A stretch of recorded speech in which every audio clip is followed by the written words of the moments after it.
The Habits of Societies. Saddleback Church and the Montgomery Bus Boycott. How movements happen.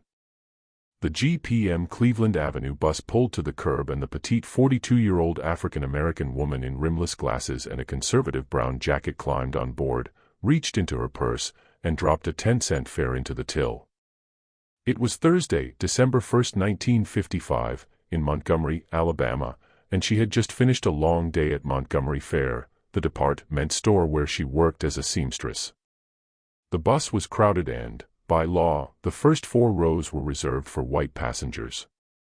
The area where blacks were allowed to sit, in the back, was already full, and so the woman, Rosa Parks, sat in a center row, right behind the white section, where either race could claim a seat. As the bus continued on its route, more people boarded.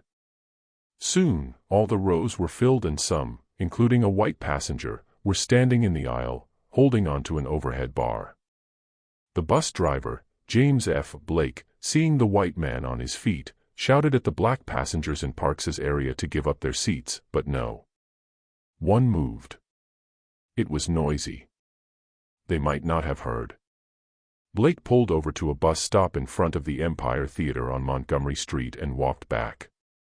"Y'all better make it light on yourselves and let me have those seats," he said. 3 of the black passengers got up and moved to the rear, but Parks stayed put. She wasn't in the white section, she told the driver, and besides, there was only one white rider standing. "If you don't stand up," Blake said, "I'm going to call the police and have you arrested." "You may do that," Parks said. The driver left and found 2 policemen. "Why don't you stand up?" one of them asked Parks after they boarded. "Why do you push us around?" she said. "I don't know," the officer answered. "But the law is the law and you're under arrest." At that moment, though no one on that bus knew it, the civil rights movement pivoted.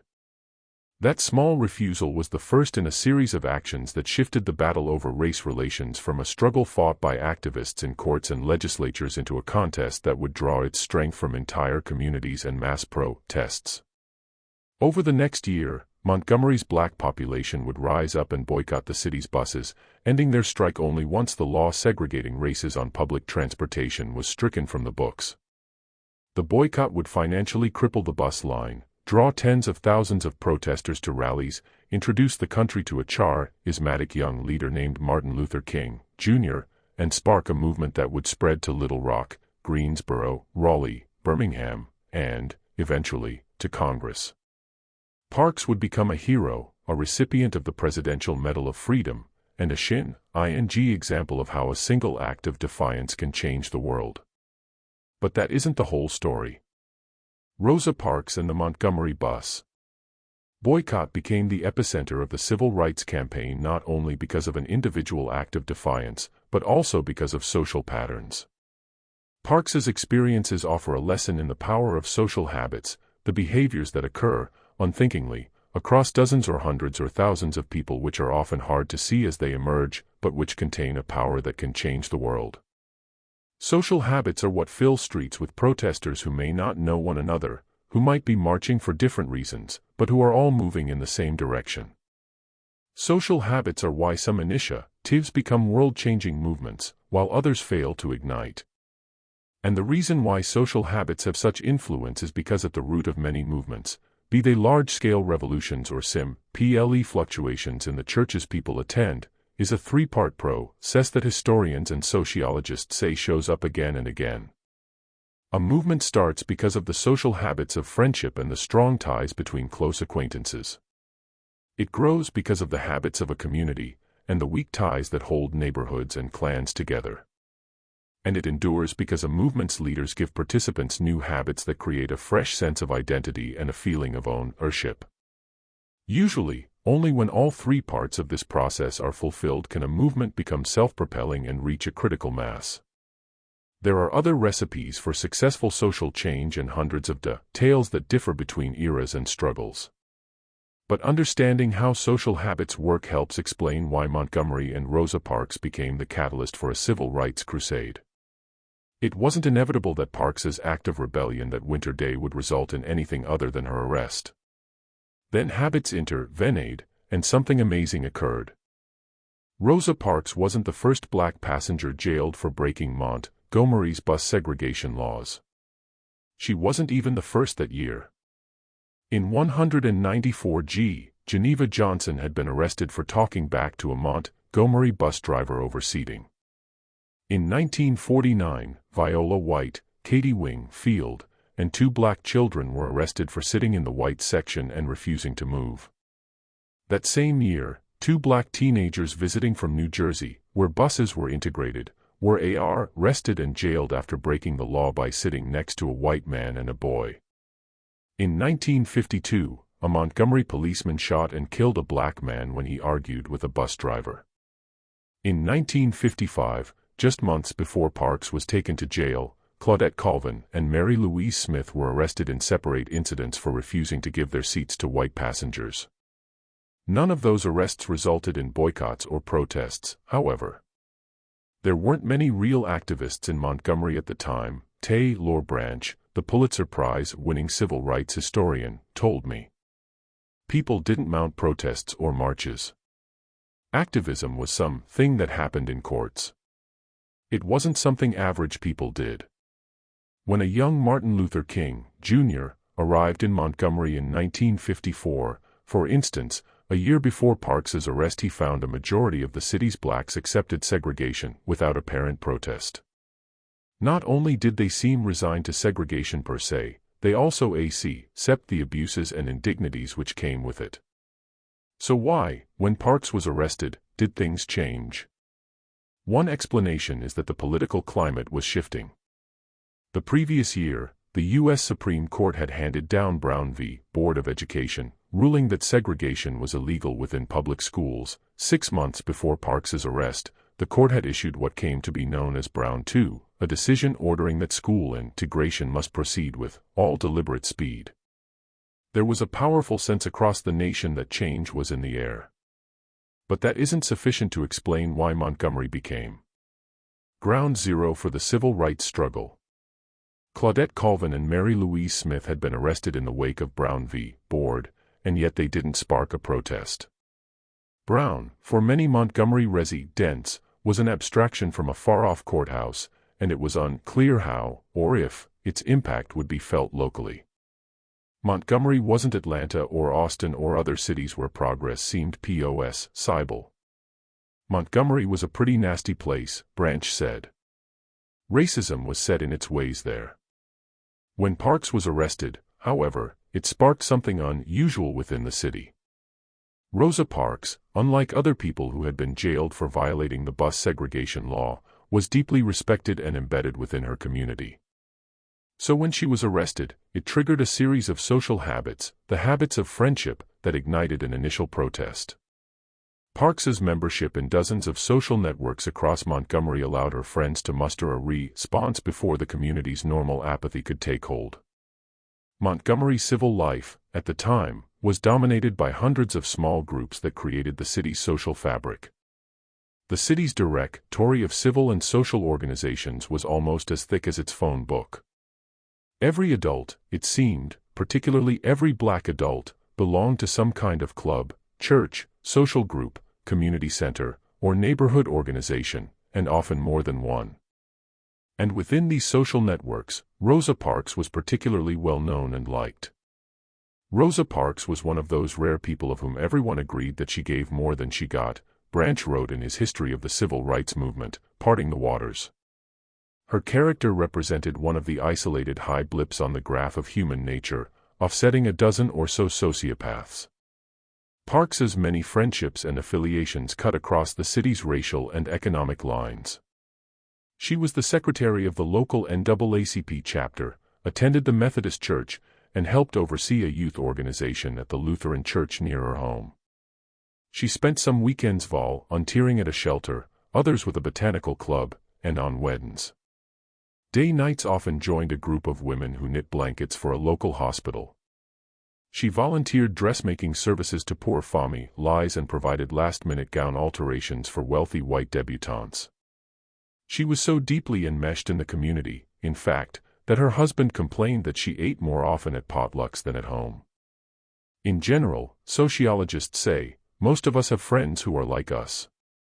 We might have a few close acquaintances who are richer, a few who are poorer, and a few of different races, but, on the whole, our deepest relationships tend to be with people who look like us, earn about the same amount of money, and come from similar backgrounds.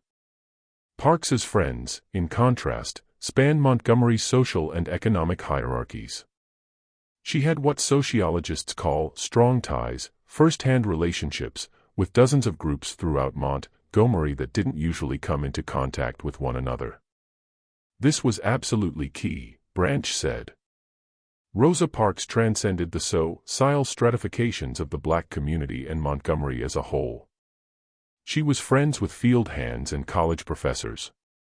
And the power of those friendships became apparent as soon as Parks landed in jail. Rosa Parks called her parents home from the police station. She was panicked, and her mother, who had no idea what to do, started going through a mental Rolodex of Parks's friends, trying to think of someone who might be able to help. She called the wife of E.D. Nixon, the former head of the Montgomery NAACP, who in turn called her husband and told him that Parks needed to be bailed out of jail. He immediately agreed to help, and called a prominent white lawyer named Clifford Durr who knew Parks because she had hemmed dresses for his 3 daughters. Nixon and Durr went to the jailhouse, posted bail for Parks, and took her home. They'd been looking for the perfect case to challenge Montgomery's bus segregation laws, and sensing an opportunity, they asked Parks if she would be willing to let them fight her arrest in court. Parks's husband was opposed to the idea. "The white folks will kill you, Rosa," he told her. But Parks had spent years working with Nixon at the NAACP. She had been in Durr's house and had helped his daughters prepare for cotillions. Her friends were now asking her for a favor. "If you think it will mean something to Montgomery and do some good," she told them, "I'll be happy to go along with it." That night, just a few hours after the arrest, news of Parks's jailing began to filter through the black community. Joe and Robin Sun, the president of a powerful political group of school teachers and a friend of Parks's from numerous organizations, heard about it. So did many of the school teachers in Robinson's group, and many of the parents of their students. Close to midnight, Robinson called an impromptu meeting and suggested that everyone boycott the city's buses on Monday, 4 days hence, when Parks was to appear in court. Afterward, Robinson snuck into her office's mimeograph room and made copies of a flyer. "Another Negro woman has been arrested and thrown into jail because she refused to get up out of her seat on the bus for a white person to sit down," it read. "This woman's case will come up on Monday. We are, therefore, asking every Negro to stay off the buses Monday in protest of the arrest and trial." Early the next morning, Robinson gave stacks of the flyers to school teachers and asked them to distribute it to parents and co-workers. Within 24 hours of Parks's arrest, word of her jailing and the boycott had spread to some of the city's most influential communities, the local NAACP, a large political group, a number of black school teachers, and the parents of their students. Many of the people who received a flyer knew Rosa Parks personally. They had sat next to her in church or at a volunteer meeting and considered her a friend. There's a natural instinct embedded in friendship, a sympathy that makes us willing to fight for someone we like when they are treated unjustly. Studies show that people have no problem ignoring strangers' injuries, but when a friend is insulted, our sense of outrage is enough to overcome the inertia that usually makes protests hard to organize. When Parks's friends learned about her arrest and the boycott, the social habits of friendship, the natural inclination to help someone we respect, kicked in. The first mass movement of the modern civil rights era could have been sparked by any number of earlier arrests. But it began with Rosa Parks because she had a large, diverse, and connected set of friends, who, when she was arrested, reacted as friends not to rally respond, by following the social habits of friendship and agree, to show their support.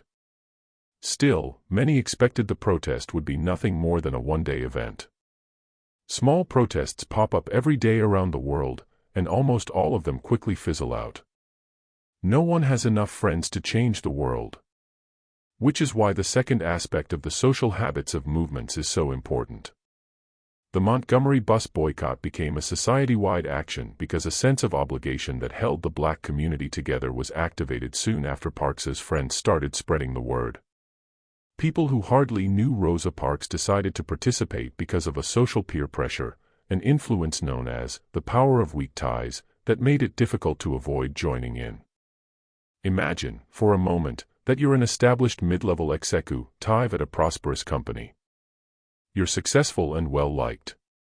You've spent years building a reputation inside your firm and cultivating a network of friends that you can tap for clients, advice, and industry gossip. You belong to a church, a gym, and a country club, as well as the local chapter of your college alumni association. You're respected and often asked to join various committees.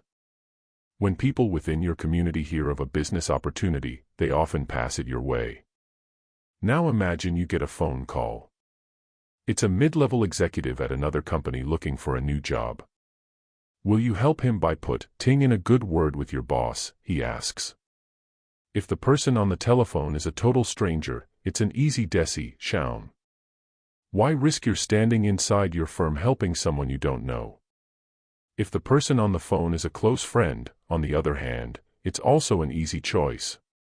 Of course you'll help. That's what friends do.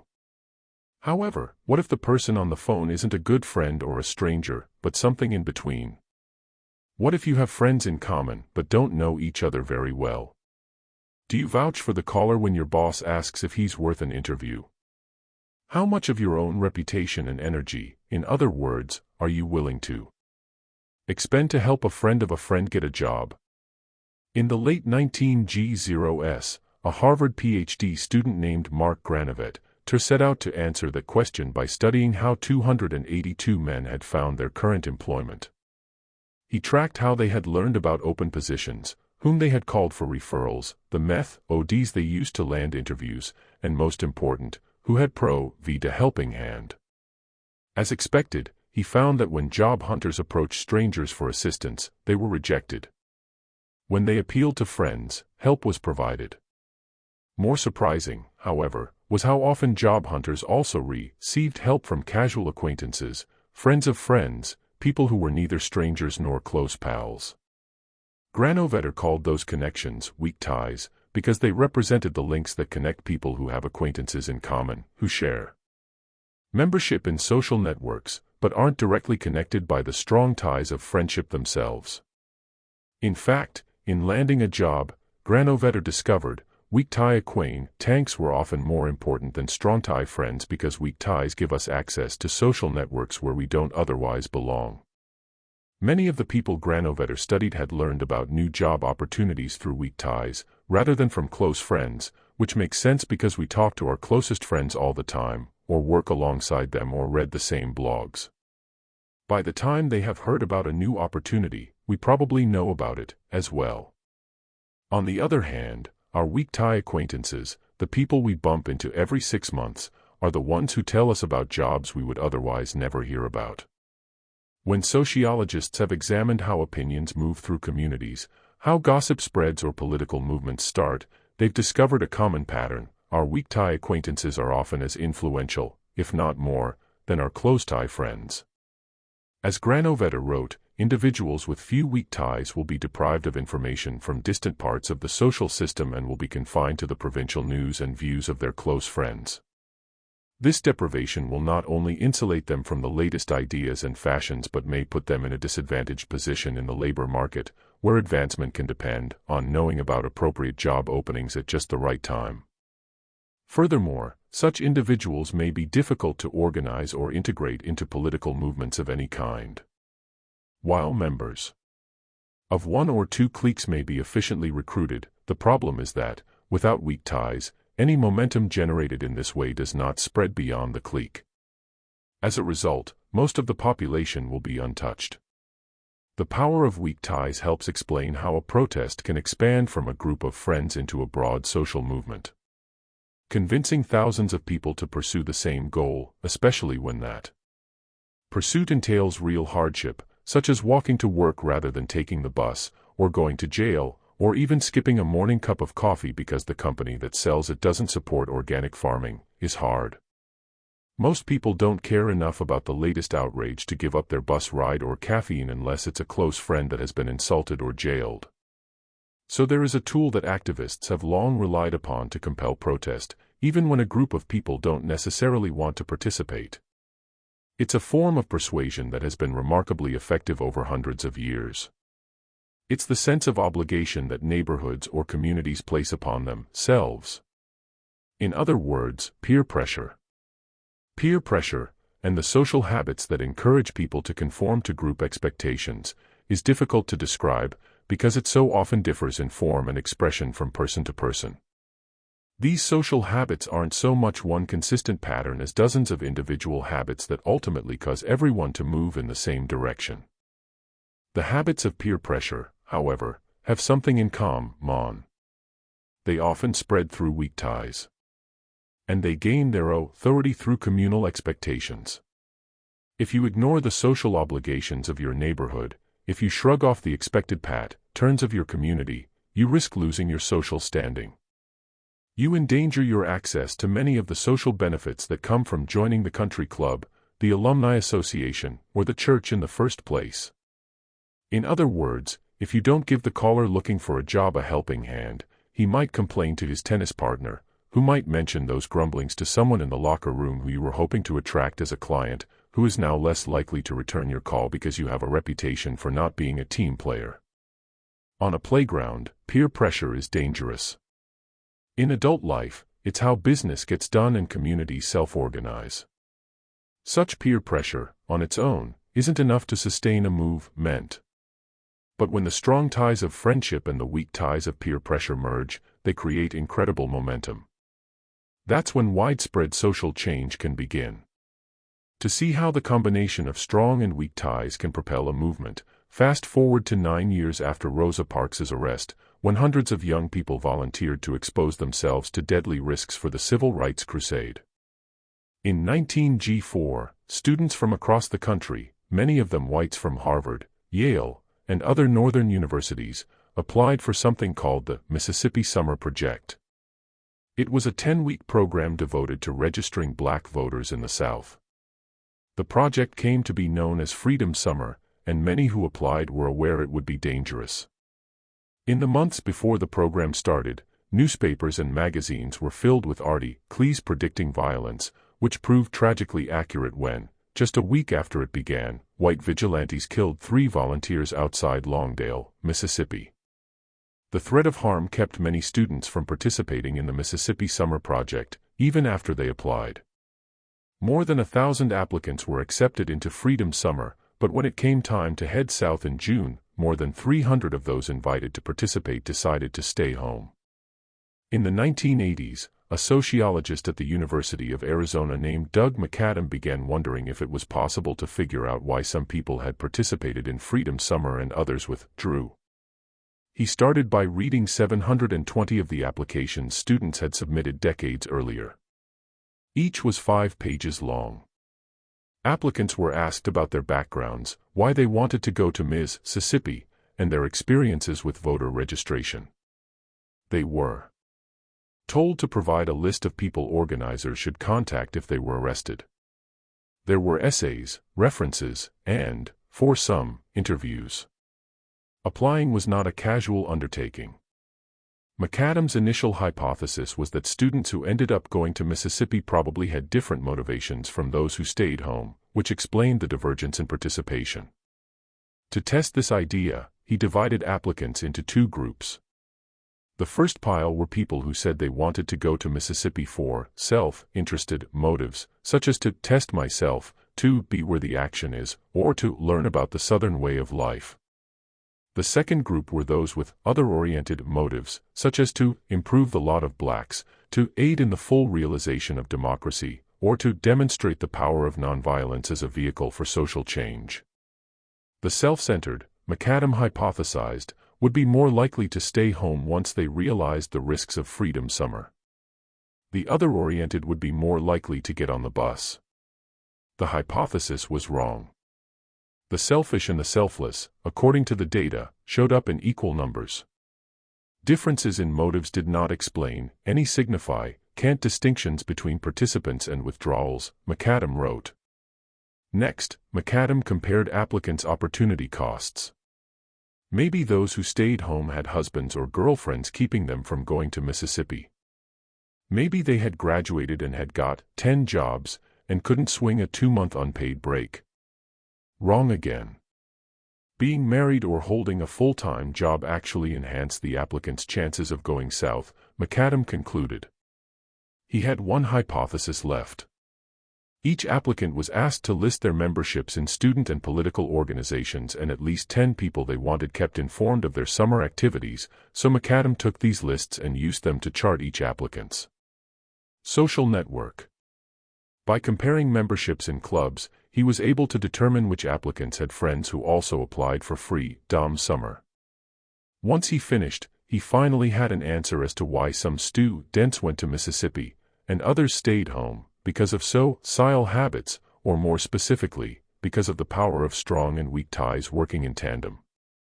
The students who participated in Freedom Summer were enmeshed in the types of communities where both their close friends and their casual acquaintances expected them to get on the bus. Those who withdrew were also enmeshed in communities, but of a different kind, the kind where the social pressures and habits didn't compel them to go to Mississippi. Imagine you're one of the students who applied, McAdam told me. On the day you signed up for Freedom Summer, you filled out the application with 5 of your closest friends and you were all really motivated. Now, it's 6 months later and departure day is almost here. All the magazines are predicting violence in Mississippi. You called your parents, and they told you to stay at home. It would be strange, at that point, if you weren't having second thoughts. Then, you're walking across campus and you see a bunch of people from your church group, and they say, "We're coordinating rides, when should we pick you up?" These people aren't your class-est friends, but you see them at club meetings and in the dorm, and they're important within your social community. They all know you've been accepted to Freedom Summer, and that you've said you want to go. Good luck pulling out at that point. You'd lose a huge amount of social standing. Even if you're having second thoughts, there's real consequences if you withdraw. You'll lose the respect of people whose opinions matter to you. When McAdam looked at applicants with religious orientations, students who cited a Christian duty to help those in need as their motivation for applying, for instance, he found mixed levels of participation. However, among those applicants who mentioned a religious orientation and belonged to a religious organization, McAdam found that every single one made the trip to Mississippi. Once their communities knew they had been accepted into Freedom Summer, it was impossible for them to withdraw. On the other hand, consider the social networks of applicants who were accepted into the program but didn't go to Mississippi. They, too, were involved in campus organizations. They, too, belonged to clubs and cared about their standing within those communities. But the organizations they belonged to, the newspaper and student government, academic groups, and fraternities, had different expectations. Within those communities, someone could withdraw from Freedom Summer and suffer little or no decline in the prevailing social hierarchy.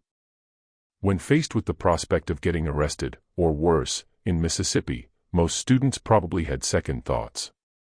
However, some were embedded in communities where social habits, the expectations of their friends and the peer pressure of their acquaintances, compel participation, so regardless of their hesitations, they bought a bus ticket. Others, who also cared about civil rights, belonged to communities where the social habits pointed in a slightly different direction, so they thought to themselves, maybe I'll just stay home.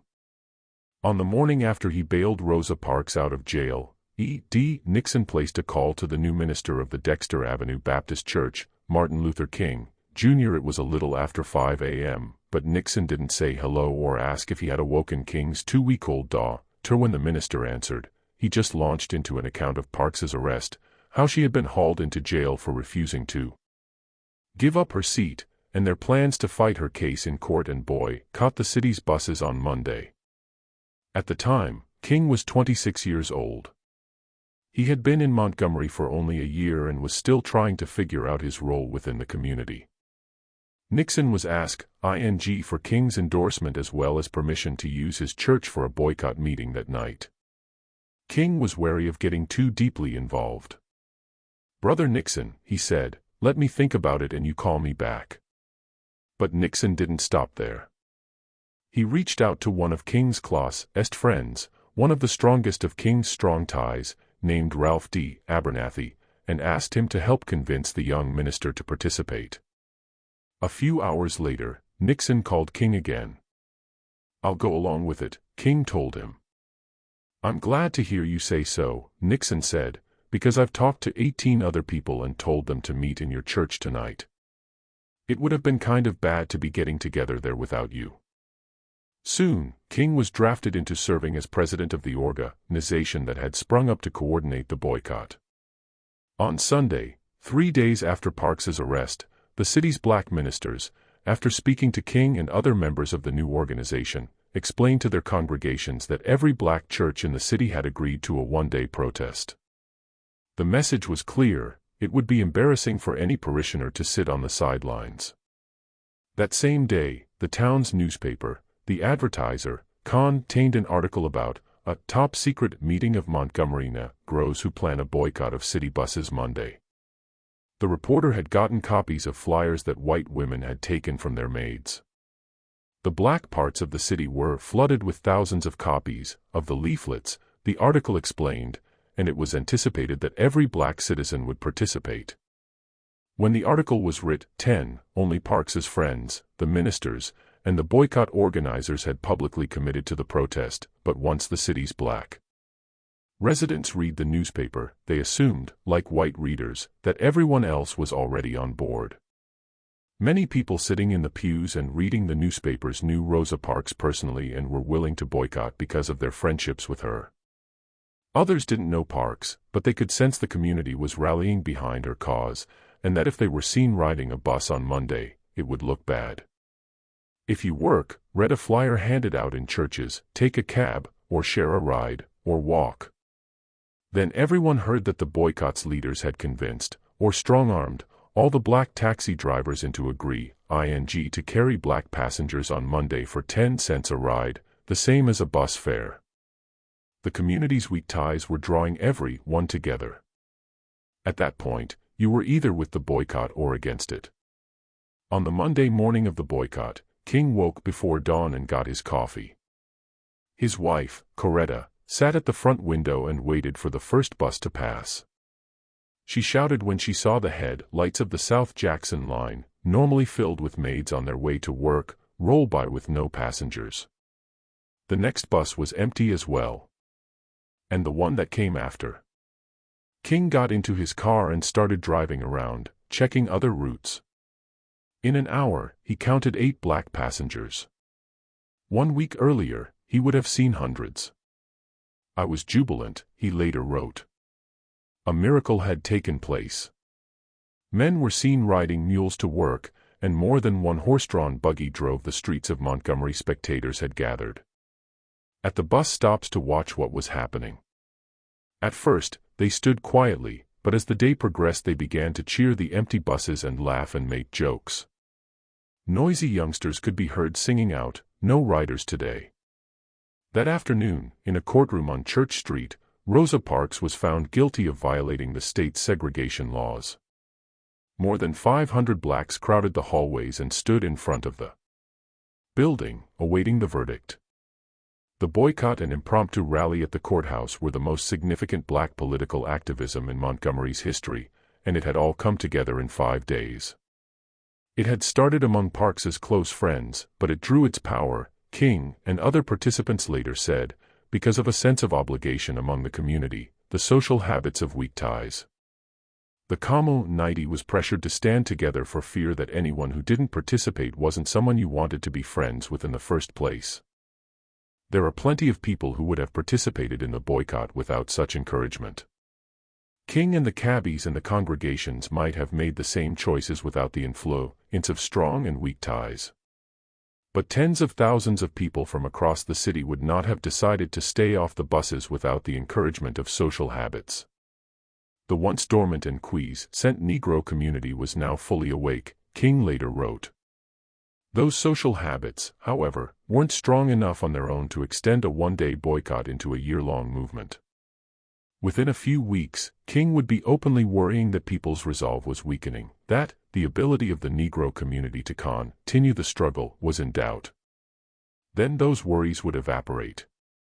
King, like thousands of other movement leaders, would shift the struggle's guidance from his hands onto the shoulders of his followers, in large part by them new habits. He would activate the third part of the movement formula, and the boycott would become a self-perpetuating force. In the summer of 1979, a young seminary student who was white had been 1 year old when Rosa Parks was arrested, and was currently focused mostly on how he was going to support his growing family, posted a map on the wall of his Texas home and began draw circles around major U.S. cities, from Seattle to Miami. Rick Warren was a Baptist pastor with a pregnant wife and less than $2,000 in the bank. He wanted to start a new congregation among people who didn't already attend church, but he had no idea where it should be located. "I figured I would go somewhere all my seminary friends didn't want to go," he told me. He spent the summer in libraries studying census records, phone books, newspaper articles, and maps. His wife was in her 9th month, and so every few hours Warren would jog to a pay phone, call home to make sure she hadn't started labor yet, and then return to the stacks. One afternoon, Warren stumbled upon a description of a place called Saddleback Valley in Orange County, California. The book Warren was reading said it was the fastest-growing region in the fastest-growing county in one of the fastest-growing states in America. There were a number of churches in the area, but none large enough to accommodate the quickly expanding population. Intrigued, Warren contacted religious leaders in Southern California who told him that many locals self-identified as Christian but didn't attend services. "In the dusty, dimly lit basement of that university library, I heard God speak to me, that's where I want you to plant a church," Warren later wrote. From that moment on, our destination was a settled issue. Warren's focus on building a congregation among the unchurched had begun 5 years earlier, when, as a missionary in Japan, he had discovered an old copy of a Christian magazine with an article headlined, "Why is this man dangerous?" It was about Donald McGavran, a controversial author focused on building churches in nations where most people hadn't accepted Christ. At the center of McGavran's philosophy was an admonition that missionaries should imitate the tactics of other successful movements, including the Civil Rights Campaign, by appealing to people's social habits. The steady goal must be the Christianization of the entire fabric, which is the people, or large enough parts of it that the social life of the individual is not destroyed, McGavran had written in one of his books. Only the evangelist who helps people to become followers of Christ in their normal social relationship has any chance of liberating multitudes. That article, and, later, McGavran's books, were a revelation to Rick Warren. Here, finally, was someone applying a rational logic to a topic that was usually couched in the language of miracles and revelations. Here was someone who understood that religion had to be, for lack of a better word, marketed. McGavran laid out a strategy that instructed church builders to speak to people in their own languages, to create places of worship where congregants saw their friends, heard the kinds of music they already listened to, and experienced the Bible's lessons in digestible metaphors. Most important, McGavran said, ministers needed to convert groups of people, rather than individuals, so that accommodating social habits would encourage religious participation, rather than pulling people away. In December, after graduating from seminary and having the baby, Warren loaded his family and belongings into a U-Haul, drove to Orange County, and rented a small condo. His first prayer group attracted all of 7 people and took place in his living room.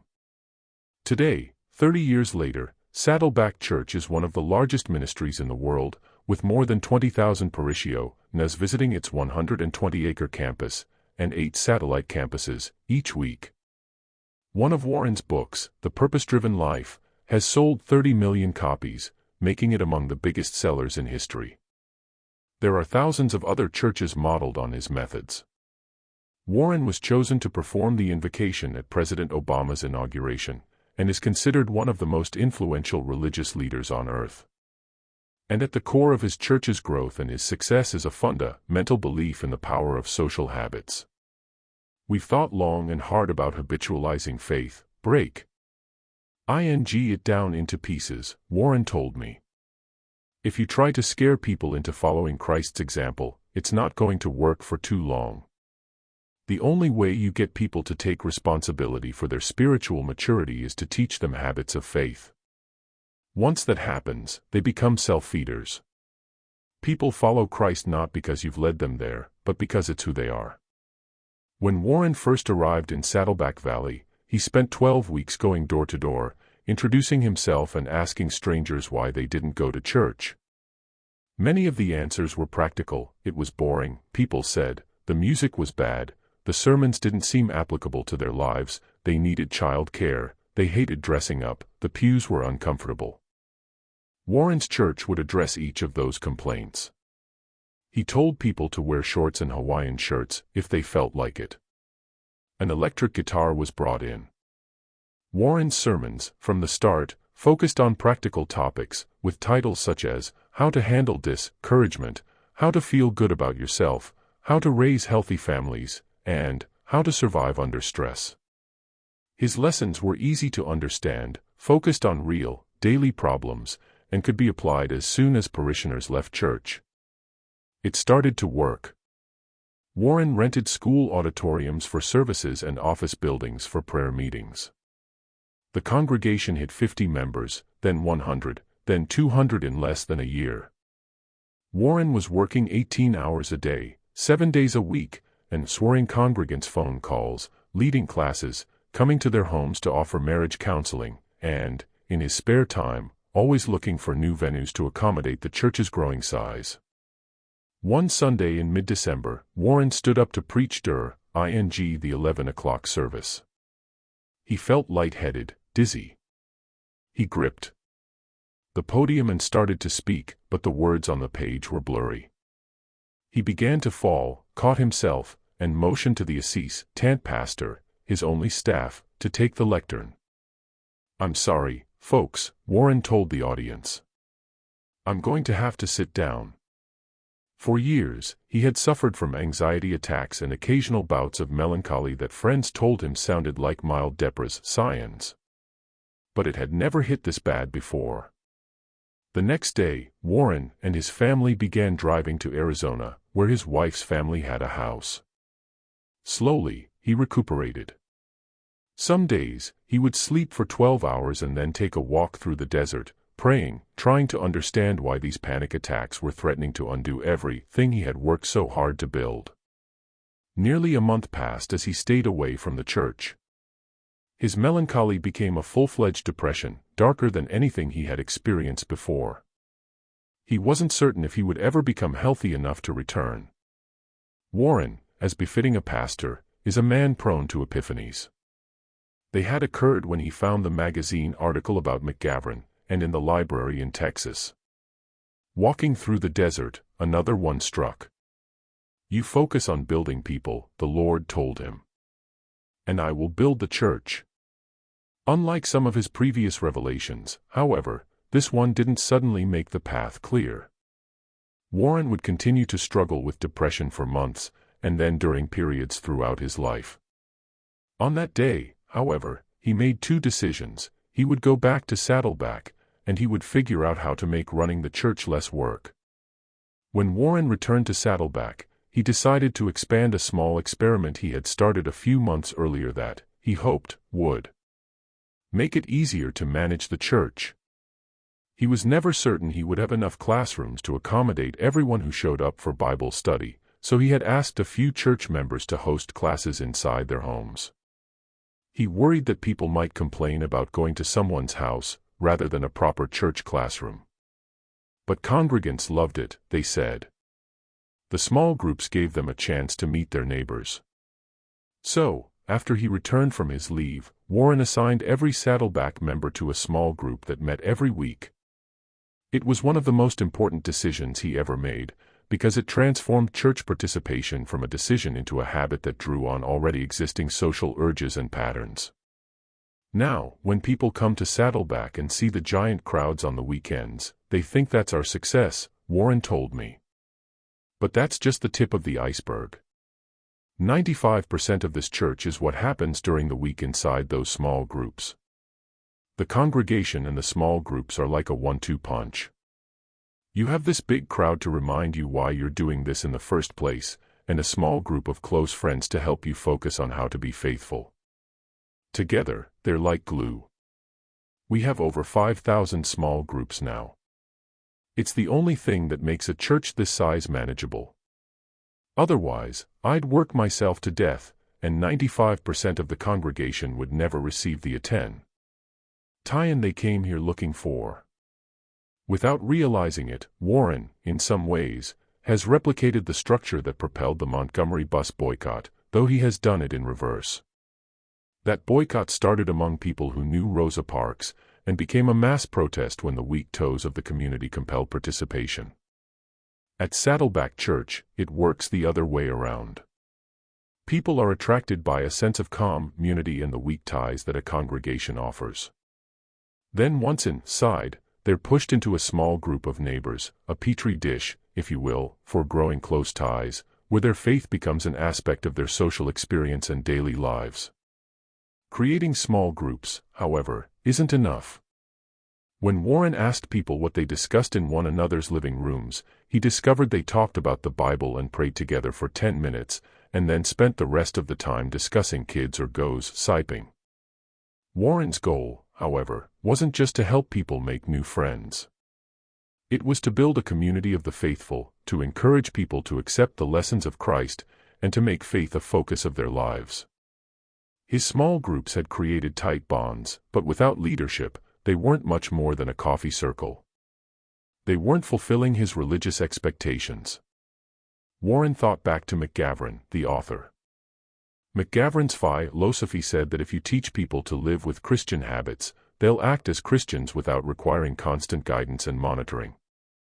Warren couldn't lead every single small group in person. He couldn't be there to make sure every conversation focused on Christ instead of the latest TV shows. But if he gave people new habits, he figured, he wouldn't need to.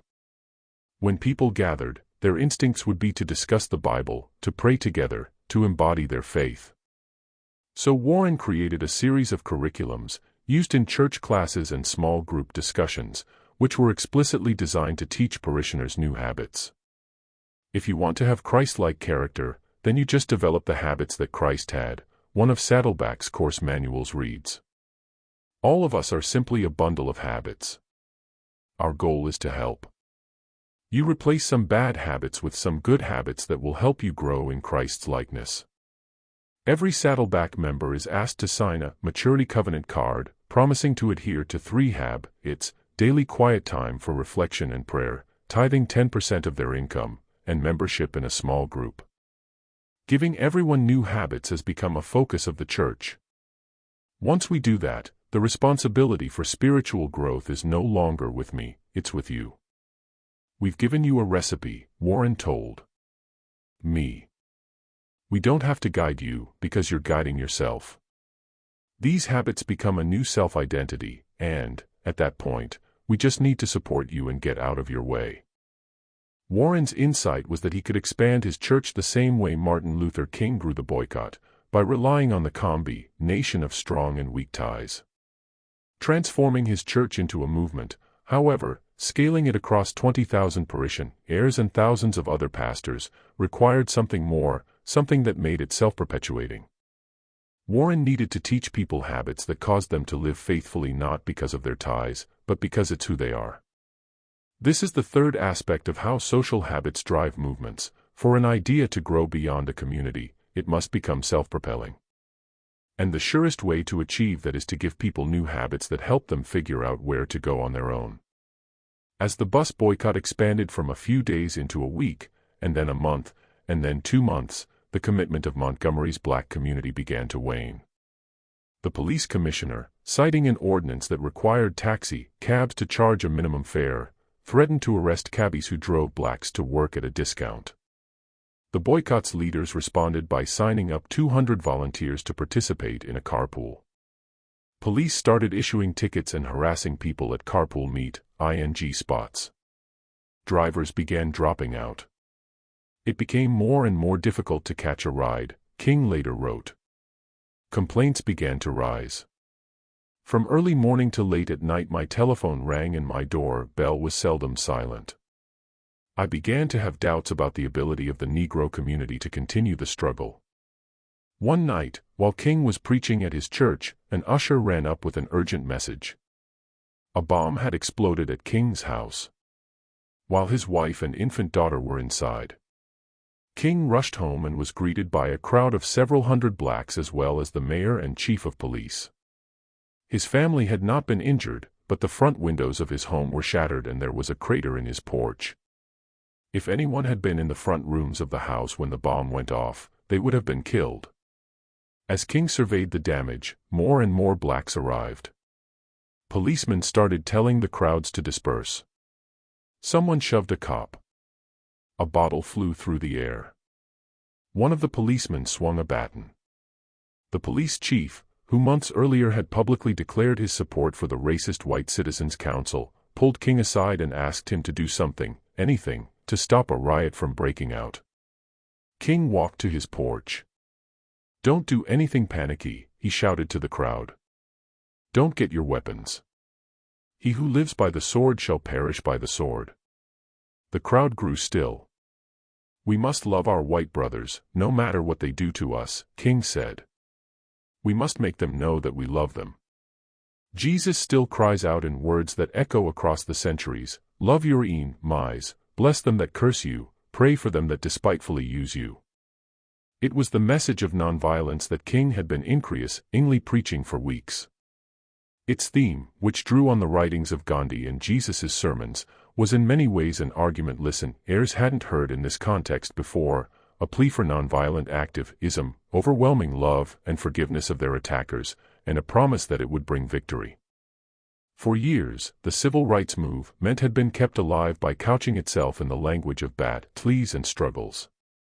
There were contests and setbacks, triumphs and defeats that required everyone to recommit to the fight. King gave people a new lens. This wasn't a war, he said. It was an embrace.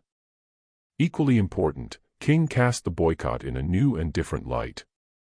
This was not just about equality on buses, King said, it was part of God's plan, the same destiny that had ended British colonialism in India and slavery in the United States, and that had caused Christ to die on the cross so that he could take away our sins.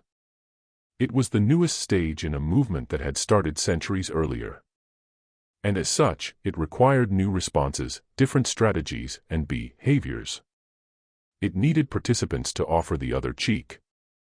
People could show their allegiance by adopting the new habits King was evangelizing about. "We must meet hate with love," King told the crowd the night of the bombing. "If I am stopped, our work will not stop. For what we are doing is right. What we are doing is just. And God is with us." When King was done speaking, the crowd quietly walked home. "If it hadn't been for that nigger preacher," one white policeman later said, "we'd all be dead." The next week, 24 new drivers signed up for the carpool.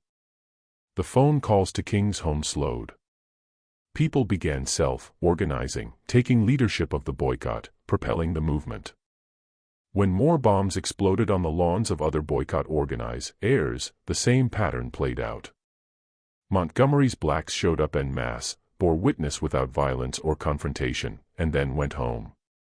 It wasn't just in response to violence that this self-directed unity became visible. The churches started holding mass meetings every week, sometimes every night. They were kind of like Dr. King's speech after the bombing. They took Christian teachings and made them political, Taylor Branch told me. A movement is a saga. For it to work, everyone's identity has to change. People in Montgomery had to learn a new way to act. Much like Alcoholics Anonymous, which draws power from group meetings where addicts learn new habits and start to believe by watching others demonstrate their faith, so Montgomery City Zens learned in mass meetings new behaviors that expanded the movement. People went to see how other people were handling it. When the Montgomery police resorted to mass arrests to stop the boycott 3 months after it started, the community embraced the oppression. When 90 people were indicted by a grand jury, Most all of them rushed to the courthouse to present themselves for arrest.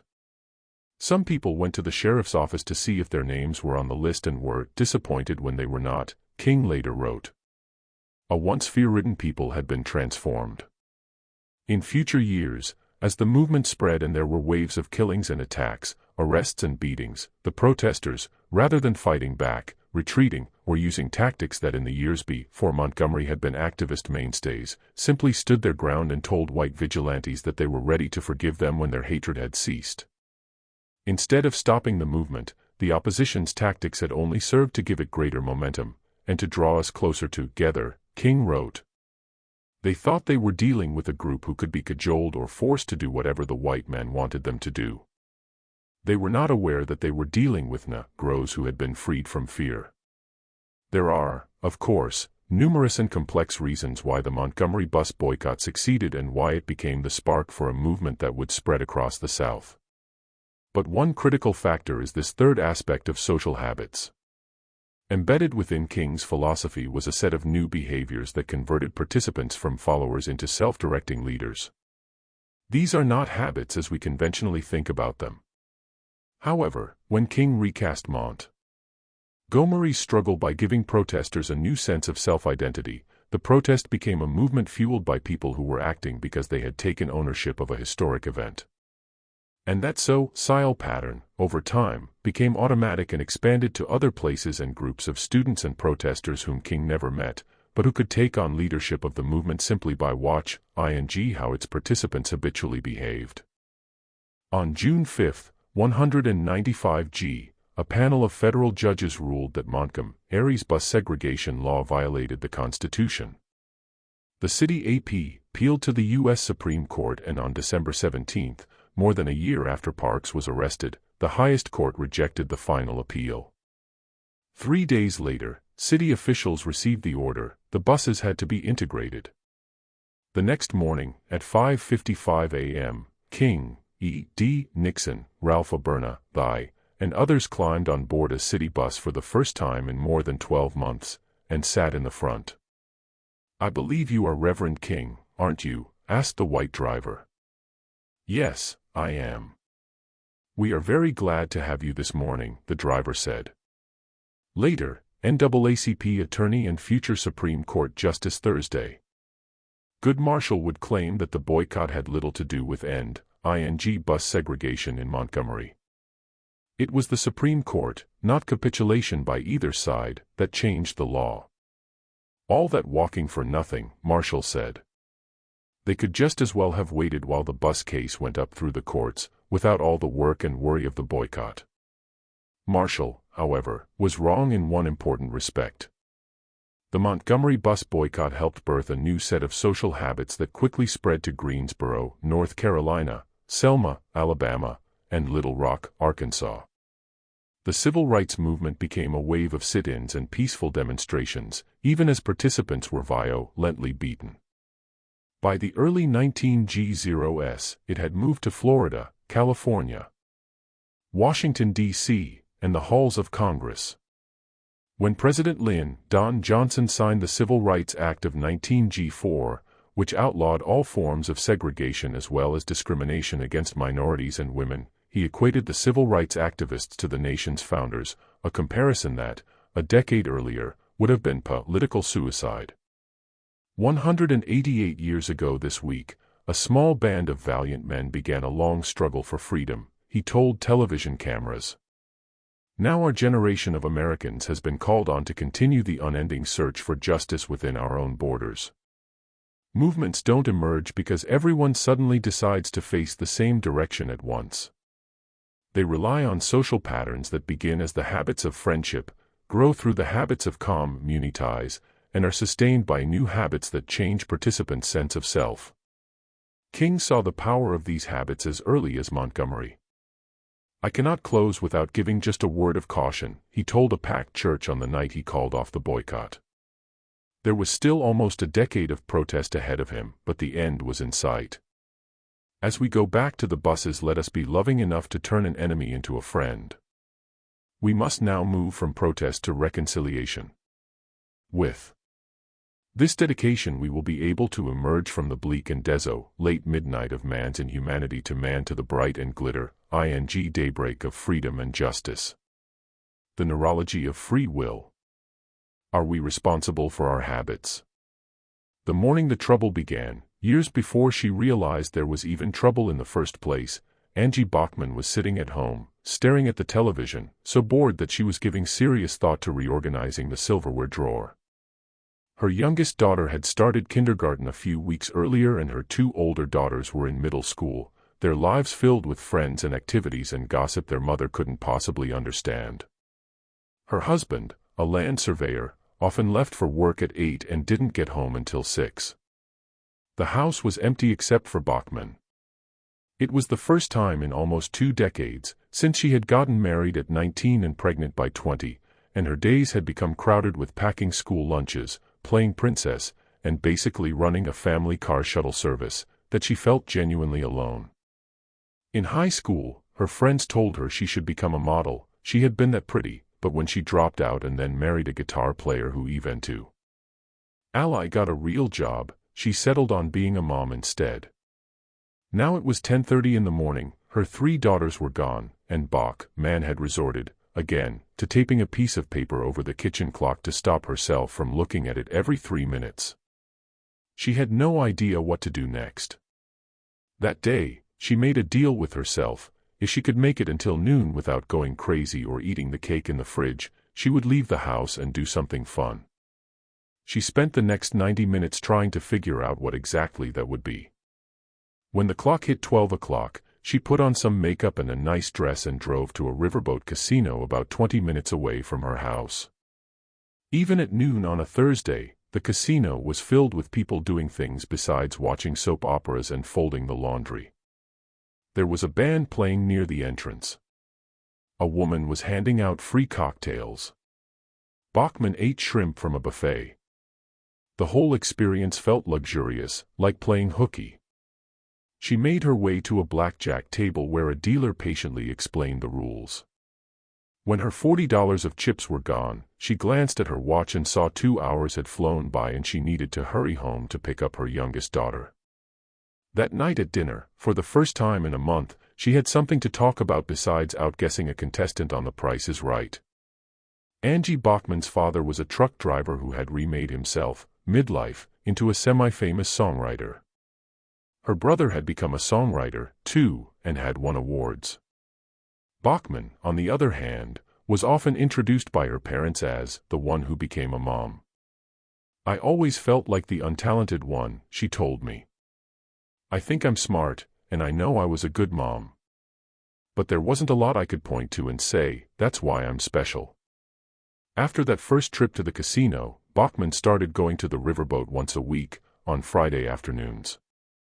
It was a reward for making it through empty days, keeping the house clean, staying sane. She knew gambling could lead to trouble, so she set strict rules for herself. No more than 1 hour at the blackjack table per trip, and she only gambled what was in her wallet. "I considered it kind of like a job," she told me. "I never left the house before noon, and I was always home in time to pick up my daughter. I was very disciplined." And she got good. At first, she could hardly make her money last an hour. Within 6 months, however, she had picked up enough tricks that she adjusted her rules to allow for 2 or 3 hour shifts, and she would still have cash in her pocket when she walked away. One afternoon, she sat down at the blackjack table with $80 in her purse and left with $530, enough to buy groceries, pay the phone bill, and put a bit in the rainy day fund. By then, the company that owned the casino, Harrah's Entertainment, was sending her coupons for free buffets. She would treat the family to dinner on Saturday nights. The state where Bachman was gambling, Iowa, had legalized gambling only a few years earlier. Prior to 1989, the state's lawmakers worried that the temptations of cards and dice might be difficult for some citizens to resist. It was a concern as old as the nation itself. "Gambling is the child of avarice, the brother of iniquity and the father of mischief," George Washington wrote in 1783. This is a vice which is productive of every possible evil. In a word, few gain by this abominable practice, while thousands are injured. Protecting people from their bad habits, in fact, defining which habits should be considered bad in the first place, is a prerogative law makers have eagerly seized. Prostitution, gambling, liquor sales on the Sabbath, pornography, usurious loans, sexual relations outside of marriage, or, if your tastes are unusual, within marriage, are all habits that various legislatures have regulated, outlawed, or tried to discourage with strict, and often ineffective, laws. When Iowa legalized casinos, lawmakers were sufficiently concerned that they limited the activity to riverboats and mandated that no one could wager more than $5 per bet, with a maximum loss of $200 per person per cruise. Within a few years, however, after some of the state's casinos moved to Mississippi where no-limit gaming was allowed, the Iowa legislature lifted those restrictions. In 2010, the state's coffers swelled by more than $2.9 million from taxes on gambling. In 2000, Angie Bachman's parents, both longtime smokers, started showing signs of lung disease. She began flying to Tennessee to see them every other week, buying groceries and helping to cook dinner. When she came back home to her husband and daughters, the stretches seemed even lonelier now. Sometimes, the house was empty all day long. It was as if, in her absence, her friends had forgotten to invite her to things and her family had figured out how to get by on their own. Bachman was worried about her parents, upset that her husband seemed more interested in his work than her anxieties, and resentful of her kids who didn't realize she needed them now, after all the sacrifices she had made while they were growing up. But whenever she hit the casino, those tensions would float away. She started going a couple times a week when she wasn't visiting her parents, and then every Monday, Wednesday, and Friday. She still had rules, but she'd been gambling for years by now, and knew the axioms that serious players live by. She never put down less than $25 a hand and always played 2 hands at once. You have better odds at a higher limit table than at a lower limit table, she told me. You have to be able to play through the rough patches until your luck turns. I've seen people walk in with $150 and win $10,000. I knew I could do this if I followed my rules. I was in control. By then, she didn't have to think about whether to take another card or double her bet. She acted automatically, just as Eugene Pauly, the amnesiac, had eventually learned to always choose the right cardboard rectangle. One day in 2000, Bachman went home from the casino with $0,000, enough to pay rent for 2 months and wipe out the credit card bills that were piling up by the front door. Another time, she walked away with $2,000. Sometimes she lost, but that was part of the game. Smart gamblers knew you had to go down to go up. Even Thule Harris gave her a line of credit so she wouldn't have to carry so much cash. Other players sought her out and sat at her table because she knew what she was doing. At the buffet, the hosts would let her go to the front of the line. I know how to play, she told me. I know that sounds like somebody who's got a problem not recognizing their problem, but the only mistake I made was not quitting. There wasn't anything wrong with how I played. Bachman's rules gradually became more flexible as the size of her winnings and losses expanded. One day, she lost $800 in an hour, and then earned $1,200 in 40 minutes. Then her luck turned again and she walked away down $4,000. Another time, she lost $3,500 in the morning, earned $5,000 by 1 p.m., and lost another $3,000 in the afternoon. The casino had records of how much she owed and what she'd earned. She'd stopped keeping track herself. Then, one month, she didn't have enough in her bank account for the electricity bill. She asked her parents for a small loan, and then another. She borrowed $2,000 one month, $2,500 the next. It wasn't a big deal, they had the money. It may seem irrational for anyone to believe they can beat the house in a casino. However, as regular gamblers know, it is possible to consistently win, particularly at games such as blackjack. Don Johnson of Bensalem, Pennsylvania, for instance, won a reported $15.1 million at blackjack over a 6-month span starting in 2010. The house always wins in the aggregate because so many gamblers bet in a manner that doesn't maximize their odds, and most people do not have enough money to see themselves through losses. A gambler can consistently win over time, though, if he or she has memorized the complicated formulas and odds that guide how each hand should be played. Most players, however, don't have the discipline or mathematical skills to beat the house. Bachman had never had problems with drinking or drugs or overeating. She was a normal mom, with the same highs and lows as everyone else. So the compulsion she felt to gamble, the tentpole that made her feel distracted or irritable on days when she didn't visit the casino, the way she found herself thinking about it all the time, the rush she felt on a good run, caught her completely off guard.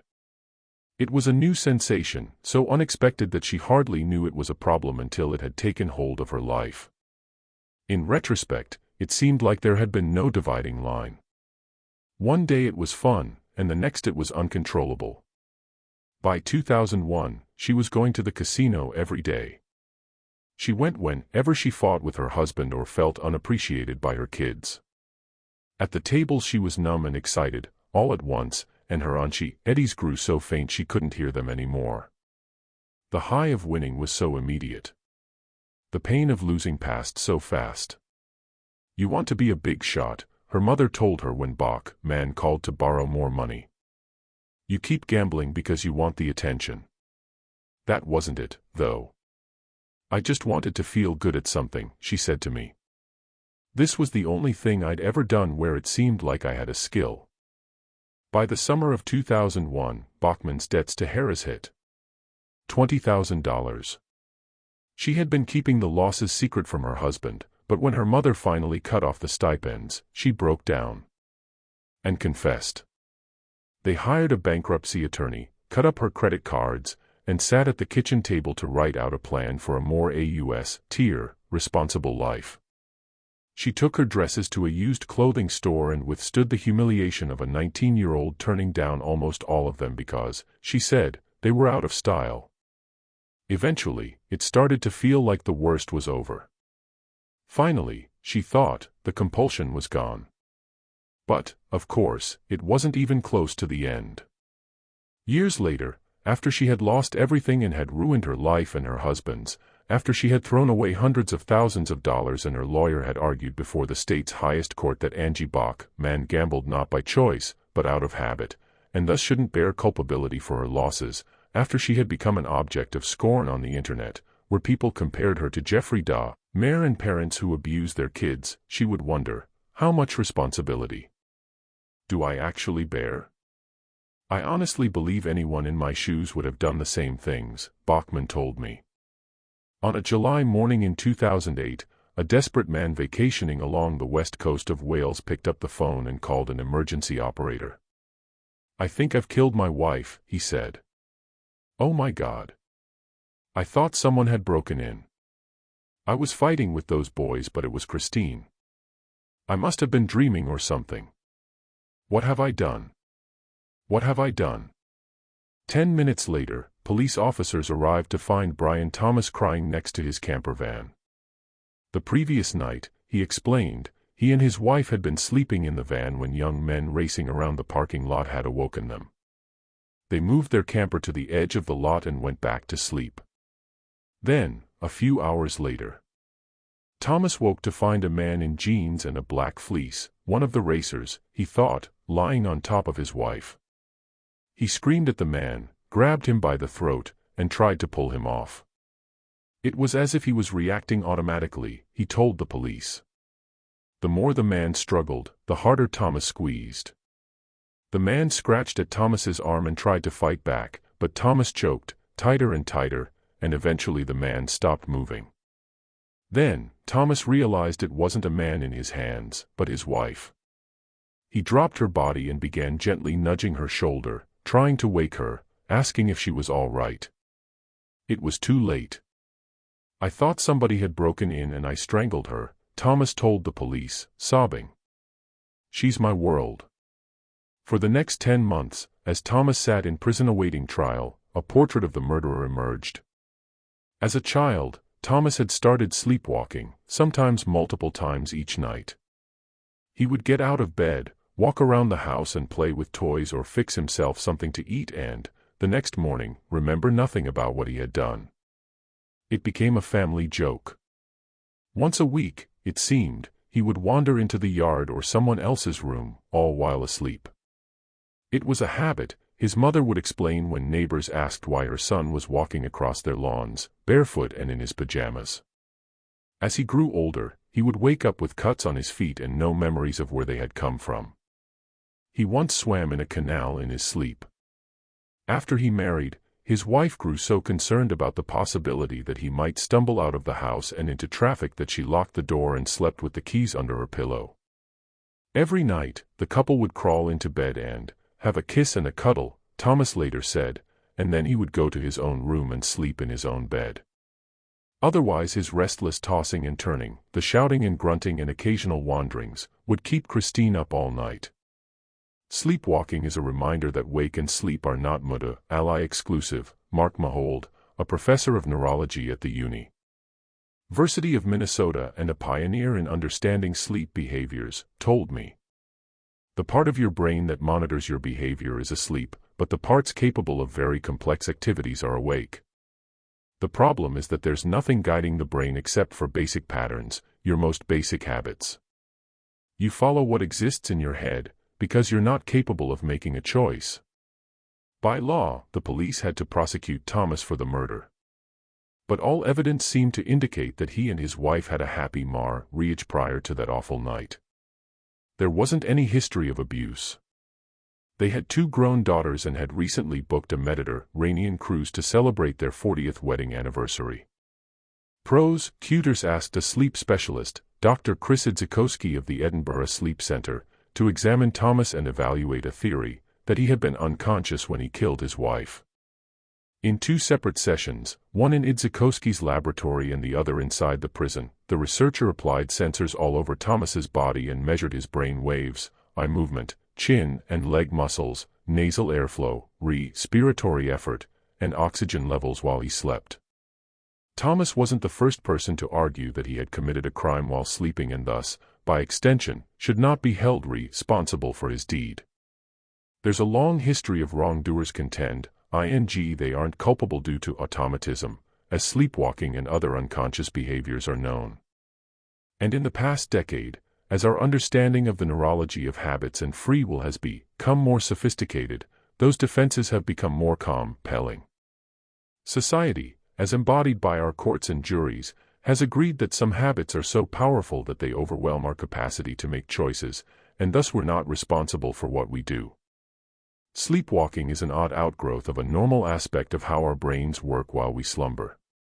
Most of the time, as our bodies move in and out of different phases of rest, our most primitive neurology, structure, the brain stem, paralyzes our limbs and nervous system, allowing our brains to experience dreams without our bodies moving. Usually, people can make the transition in and out of paralysis multiple times each night without any problems. Within neurology, it's known as the switch. Some people's brains, though, experience switching errors. They go into incomplete paralysis as they sleep, and their bodies are active while they dream or pass between sleep phases. This is the root cause of sleepwalking, and for the majority of sufferers, it is an annoying but benign problem. Someone might dream about eating a cake, for instance, and the next morning find a ravaged box of donuts in the kitchen. Someone will dream about going to the bathroom, and later discover a wet spot in the hall.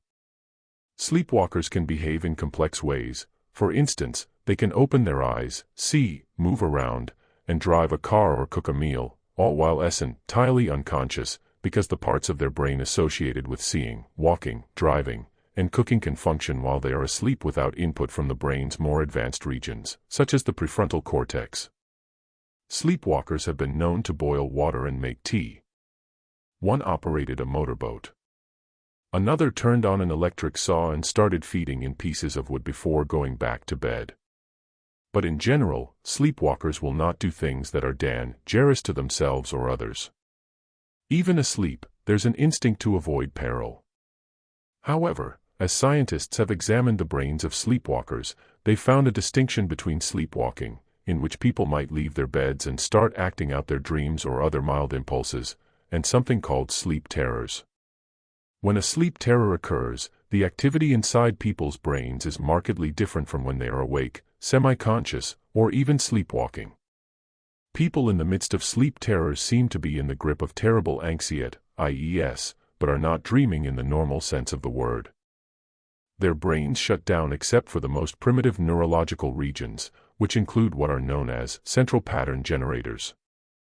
These areas of the brain are the same ones studied by Dr. Larry Squire and the scientists at MIT, who found the neurological machinery of the habit loop. To a neurologist, in fact, a brain experiencing a sleep terror looks very similar to a brain following a habit. The behaviors of people in the grip of sleep terrors are habits, though of the most primal kind. The central pattern generators, at work during a sleep terror, are where such behavioral patterns as walking, breathing, flinching from a loud noise, or fighting an attacker come from. We don't usually think about these behaviors as habits, but that's what they are, automatic behaviors so ingrained in our neurology that, studies show, they can occur with almost no input from the higher regions of the brain. However, these habits, when they occur during sleep terrors, are different in one critical respect, because sleep deactivates the prefrontal cortex and other high cognition areas. When a sleep terror habit is triggered, there is no possibility of conscious intervention.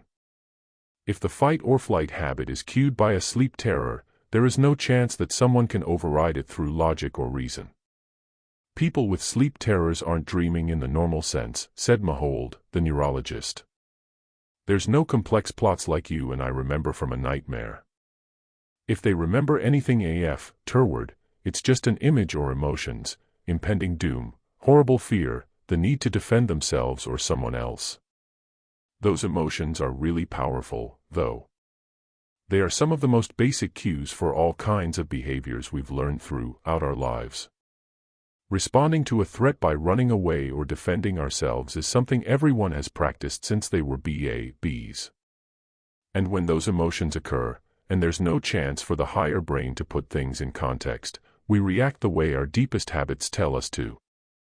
We run or fight or follow whatever behavioral pattern is easiest for our brains to latch onto. When someone in the midst of a sleep terror starts feeling threatened or sexually aroused, two of the most common sleep terror experiences, they react by following the habits associated with those stimuli. People experiencing sleep terrors have jumped off of tall roofs because they believed they were fleeing from attackers. They have killed their own babies because they believed they were fighting wild animals. They have raped their spouses, even as their victims begged them to stop, because once the sleeper's arousal began, they followed the ingrained habit to satisfy the urge.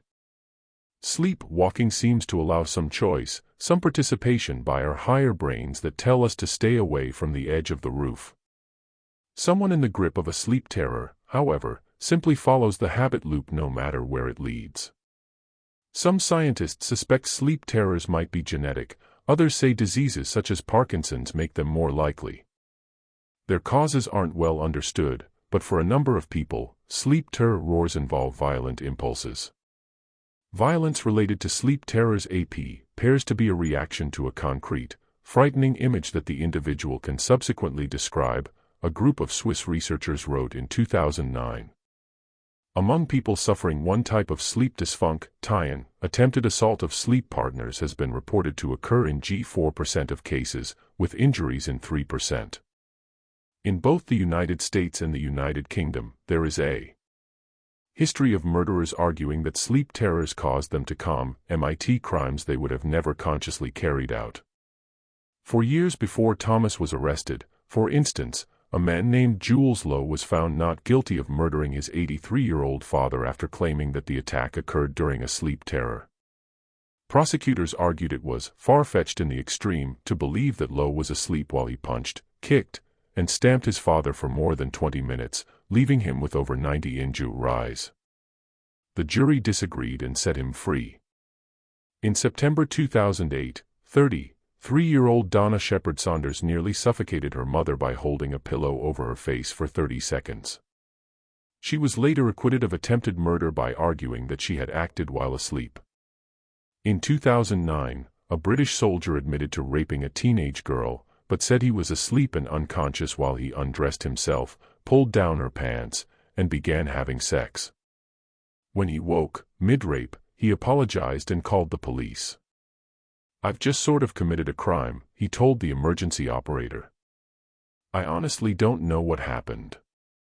I woke up on top of her." He had a history of suffering from sleep terrors and was found not guilty.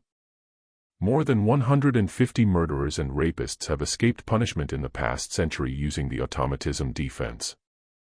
Judges and juries, ing on behalf of society, have said that since the criminals didn't choose to commit their crimes, since they didn't consciously participate in the violence, they shouldn't bear the blame. For Brian Thomas, it also looked like a situation where a sleep disorder, rather than a murderous impulse, was at fault. "I'll never forgive myself, ever," he told one of the prosecutors. "Why did I do it?" After Dr. Idzikowski, the sleep specialist, observed Thomas in his laboratory, he submitted his findings. Thomas was asleep when he killed his wife. He hadn't consciously committed a crime. As the trial started, prosecutors presented their evidence to the jury. Thomas had admitted to murdering his wife, they told jurors. He knew he had a history of sleepwalking. His failure to take precautions while on vacation, they said, made him responsible for his crime. But as arguments proceeded, it became clear prosecutors were fighting an uphill battle. Thomas's lawyer argued that his client hadn't meant to kill his wife. In fact, he wasn't even in control of his own actions that night. Instead, he was reacting automatically to a perceived threat. He was following a habit almost as old as our species, the instinct to fight an attacker and protect a loved one. Once the most primitive parts of his brain were exposed to a cue, someone strangling his wife, his habit took over and he fought back, with no chance of his higher cognition interceding. Thomas was guilty of nothing more than being human, the lawyer argued, and reacting in the way his neurology, and most primitive habits, forced him to behave. Even the prosecution's own witnesses seemed to bolster the defense. Though Thomas had known he was capable of sleepwalking, the prosecution's own psychiatrist said, there was nothing to suggest to him that it was therefore foreseeable he might kill. He had never attacked anyone in his sleep before. He had never previously harmed his wife. When the prosecution's chief psychiatrist took the stand, Thomas's lawyer began his cross-examination. Did it seem fair that Thomas should be found guilty for an act he could not know was going to occur? In her opinion, said Dr. Caroline Jacob, Thomas could not have reasonably anticipated his crime. And if he was convicted and sentenced to Broadmoor Hospital, where some of Britain's most dangerous and mentally ill criminals were housed, well, he does not belong there. The next morning, the head prosecutor addressed the jury. At the time of the killing, the defendant was asleep and his mind had no control over what his body was doing, he said. We have reached the conclusion that the public interest would no longer be served by continuing to seek a special verdict from you. We therefore offer no further evidence and invite you to return a straight not guilty verdict. The jury did so. Before Thomas was set free, the judge told him, "You are a decent man and a devoted husband. I strongly suspect you may well be feeling a sense of guilt. In the eyes of the law you bear no responsibility. You are discharged." It seems like a fair outcome. After all, Thomas was obviously devastated by his crime. He had no idea what he was doing when he acted, he was simply following a habit, and his capacity for decision-making was, in effect, incapacitated. Thomas is the most sympathetic murderer conceivable, someone so close to being a victim himself that when the trial ended, the judge tried to console him. Yet many of those same excuses can be made for Angie Bachmann, the gambler. She was also devastated by her actions.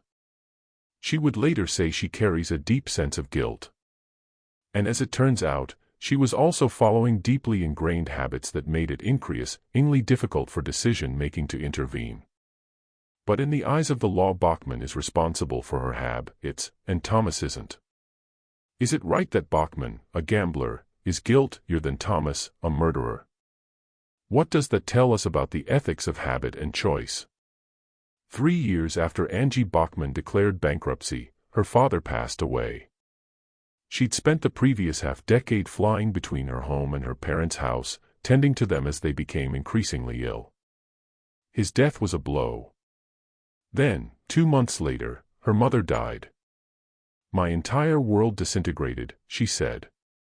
"I would wake up every morning, and for a second forget they had passed, and then it would rush in that they were gone and I'd feel like someone was standing on my chest.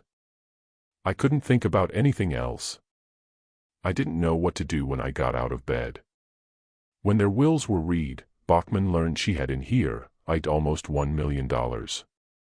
She used $275,000 to buy her family a new home in Tennessee, near where her mother and father had lived, and spent a bit more to move her grown daughters nearby Southwest. Everyone was close.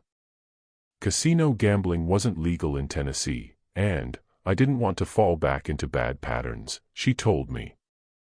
I wanted to live away from anything that reminded me of feeling out of control. She changed her phone numbers and didn't tell the casinos her new address. It felt safer that way. Then one night, driving through her old hometown with her husband, picking up the last of their furniture from her previous home, she started thinking about her parents. How would she manage without them? Why hadn't she been a better daughter? She began hyperventilating. It felt like the beginning of a panic attack. It had been years since she had gambled, but in that moment she felt like she needed to find something to take her mind off the pain. She looked at her husband. She was desperate. This was a one-time thing. "Let's go to the casino," she said. When they walked in, one of the managers recognized her from when she was a regular and invited them into the players' lounge. He asked how she had been, and it all came tumbling out, her parents passing and how hard it had hit her, how exhausted she was all the time, how she felt like she was on the verge of a breakdown. The manager was a good listener. It felt so good to finally say everything she had been thinking and be told that it was normal to feel this way. Then she sat down at a blackjack table and played for 3 hours. For the first time in months, the anxiety faded into background noise. She knew how to do this. She went blank. She lost a few $1,000. Harrah's Entertainment, the company that owned the casino, was known within the gaming industry for the sophistication of its customer tracking systems. At the core of that system were computer programs much like those Andrew Pohl created at Target, predictive algorithms that studied gamblers' habits and tried to figure out how to persuade them to spend more. The company assigned players a predicted lifetime value, and software built calendars that anticipated how often they would visit and how much they would spend. The company tracked customers through loyalty cards and mailed out coupons for free meals and cash vouchers. Telemarketers called people at home to ask where they had been. Casino employees were trained to encourage visitors to discuss their lives, in the hopes they might reveal information that could be used to predict how much they had to gamble with. One Harrah's executive called this approach Pavlovian marketing. The company ran thousands of tests each year to perfect their methods. Customer tracking had increased the company's profits by billions of dollars, and was so precise they could track a gambler's spending to the cent and minute. Harrah's, of course, was well aware that Bachman had declared bankruptcy a few years earlier and had walked away from $20,000 in gambling debts. But soon after her conversation with the casino manager, she began receiving phone calls with offers of free limos that would take her to casinos in Mississippi. They offered to fly her and her husband to Lake Tahoe, put them in a suite, and give them tickets to an Eagles concert. "I said my daughter has to come, and she wants to bring a friend," Bachman said. "No problem," the company replied. Everyone's airfare and rooms were free. At the concert, Harrah's, now known as Caesars Entertainment, disputes some of Bachman's allegations. Their comments can be found in the notes. She sat in the front row. Harrah's gave her $10,000 to play with, compliments of the house. The offers kept coming. Every week another casino called, asking if she wanted a limo, entry to shows, plane tickets. Bachman resisted at first, but eventually she started saying yes each time an invitation arrived. When a family friend mentioned that she wanted to get married in Las Vegas, Bachman made a phone call and the next weekend they were in the Palazzo. Not that many people even know it exists, she told me. I've called and asked about it, and the opera tour said it's too exclusive to give out information over the phone. The room was like something out of a movie. It had 6 bedrooms and a deck and private hot tub for each one. I had a butler. When she got to each casino, her gambling habits took over almost as soon as she walked in. She would often play for hours at a stretch. She started small at first, using only the casino's money. Then the numbers got larger, and she would replenish her chips with withdrawals from the ATM. It didn't seem to her like there was a problem. Eventually she was playing $200 to $300 per hand, 2 hands at a time, sometimes for a dozen hours at a time. One night, she won $G0000. Twice she walked away up $40,000. One time she went to Vegas with $100,000 in her bag and came home with nothing. It didn't really change her lifestyle. Her bank account was still so large that she never had to think about money. That's why her parents had left her the inheritance in the first place, so she could enjoy herself. She would try to slow down, but the casino's appeals became more insistent. One host told me that he would get fired if I didn't come in that weekend, she said. They would say, "We sent you to this concert and we gave you this nice room, and you haven't been gambling that much lately." Well, they did do those nice things for me. In 2005, her husband's grandmother died and the family went back to her old hometown for the funeral. She went to the casino the night before the service to clear her head and get mentally prepared for all the activity the next day. Over a span of 12 hours, she lost $250,000. At the time, it was almost as if the scale of the loss didn't register. When she thought about it afterward, $250,000 gone, it didn't seem real. She had lied to herself about so much already, that her marriage was happy when she and her husband sometimes went days without really speaking, that her friends were close when she knew they appeared for Vegas trips and were gone when it was over, that she was a good mom when she saw her daughters making the same mistakes she had made, getting pregnant too early, that her parents would have been pleased to see their money thrown away this way. It felt like there were only 2 choices: continue lying to herself or admit that she had dishonored everything her mother and father had worked so hard to earn. $250,000. She didn't tell her husband. "I concentrated on something new whenever that night popped into my mind," she said. Soon, though, the losses were too big to ignore. Some nights, after her husband was asleep, Bachman would crawl out of bed, sit at the kitchen table, and scribble out figures, trying to make sense of how much was gone. The depression that had started after her parents' death seemed to be getting deeper. She felt so tired all the time. And Harris kept calling. This desperation starts once you realize how much you've lost, and then you feel like you can't stop because you've got to win it back, she said. Sometimes I'd start feeling jumpy, like I couldn't think straight, and I'd know that if I pretended I might take another trip soon, it would calm me down. Then they would call and I'd say yes because it was so easy to give in. I really believed I might win it back. I'd won before. If you couldn't win, then gambling wouldn't be legal, right? In 2010, a cognitive neuroscientist named Reza Habib asked 22 people to lie inside an MRI and watch a slot machine spin around and around. Half of the participants were pathological gamblers, people who had lied to their families about their gambling, missed work to gamble, or had bounced checks at a casino, while the other half were people who gambled socially but didn't exhibit any problematic behaviors.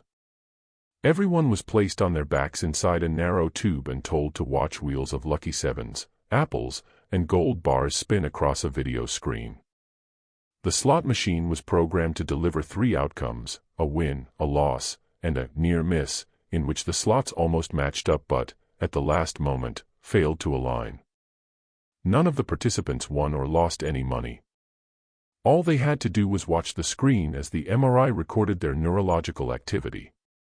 We were particularly interested in looking at the brain systems involved in habits and addictions, Habib told me. What we found was that, neurologically speaking, pathological gamblers got more excited about winning. When the symbols lined up, even though they didn't actually win any money, the areas in their brains related to emotion and reward were much more active than in non-pathological gamblers. But what was really interesting were the near misses. To pathological gamblers, near misses looked like wins. Their brains reacted almost the same way. But to a non-pathological gambler, a near miss was like a loss. People without a gambling problem were better at recognizing that a near miss means you still lose. Two groups saw the exact same event, but from a neurological perspective, they viewed it differently. People with gambling problems got a mental high from the near misses, which, Habib hypothesizes, is probably why they gamble for so much longer than everyone else, because the near miss triggers those habits that prompt them to put down another bet. The non-problem gamblers, when they saw a near miss, got a dose of apprehension that triggered. It's unclear if problem gamblers' brains are different because they are born that way or if sustained exposure to slot machines, online poker, and casinos can change how the brain functions. What is clear is that real neurological differences impact how pathological gamblers process information, which helps explain why Angie Bachman lost control every time she walked into a casino. Gaming companies are well aware of this tendency, of course, which is why in the past decades, slot machines have been reprogrammed to deliver a more constant supply of near wins. Gamblers who keep betting after near wins are what make casinos, racetracks, and state lotteries so profitable. Adding a near miss to a lottery is like pouring jet fuel on a fire, said a state lottery consultant who spoke to me on the condition of anonymity. You want to know why sales have exploded? Every other scratch-off ticket is designed to make you feel like you almost won. In the late 1990s, one of the largest slot machine manufacturers hired a former video game executive to help them design new slots. That executive's insight was to program machines to deliver more near wins. Now, almost every slot contains numerous twists, such as free spins and sounds that erupt when icons almost align, as well as small payouts that make players feel like they are winning when, in truth, they are putting in more money than they are getting back. No other form of gambling manipulates the human mind as beautifully as these machines, an addictive disorder researcher at the University of Connecticut School of Medicine told a New York Times reporter in 2004. The areas of the brain that Habib scrutinized in his experiment, the basal ganglia and the brain stem, are the same regions where habits reside, as well as where behaviors during sleep terrors start. In the past decade, as new classes of pharmaceuticals have emerged that target that region, such as medications for Parkinson's disease, we've learned a great deal about how sensitive some habits can be to outside stimulation. Class action lawsuits in the United States, Australia, and Canada have been filed against drug manufacturers, alleging that pharmaceuticals caused patients to compulsively bet, eat, shop, and masturbate by targeting the circuitry involved in the habit loop. In 2008, a federal jury in Minnesota awarded a patient $8.2 million in a lawsuit against a drug company after the man claimed that his medication had caused him to gamble away more than $250,000. Hundreds of similar cases are pending. In those cases, we can definitively say that patients have no control over their obsessions, because we can point to a drug that impacts their neurochemistry, said Habib. But when we look at the brains of people who are obsessive gamblers, they look very similar, except they can't blame it on a medication. They tell researchers they don't want to gamble, but they can't resist the cravings. So why do we say that those gamblers are in control of their actions and the Parkinson's patients aren't? On March 18, 200G, Angie Bachman flew to a casino at Hera's invitation. By then, her bank account was almost empty. When she tried to calculate how much she had lost over her lifetime, she put the figure at about $900,000. She had told Harris that she was almost broke, but the man on the phone said to come anyway. They would give her a line of credit, he said. It felt like I couldn't say no, like whenever they dangled the smallest temptation in front of me, my brain would shut off. I know that sounds like an excuse, but they always promised it would be different this time, and I knew no matter how much I fought against it, I was eventually going to give in. She brought the last of her money with her. She started playing. $400 a hand, 2 hands at a time. If she could get up a little bit, she told herself, just $100,000, she could quit and have something to give her kids. Her husband joined her for a while, but at midnight he went to bed. Around 2 a.m., the money she had come with was gone. A Harrah's employee gave her a promissory note to sign. 6 times she signed for more cash, for a total of $125,000.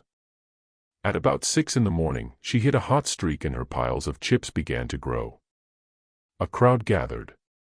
She did a quick tally, not quite enough to pay off the notes she had signed, but if she kept playing smart, she would come out on top, and then quit for good. She won 5 times in a row. She only needed to win $20,000 more to pull ahead. Then the dealer hit 21. Then he hit it again. A few hands later, he hit it a 3rd time. By 10 in the morning, all her chips were gone.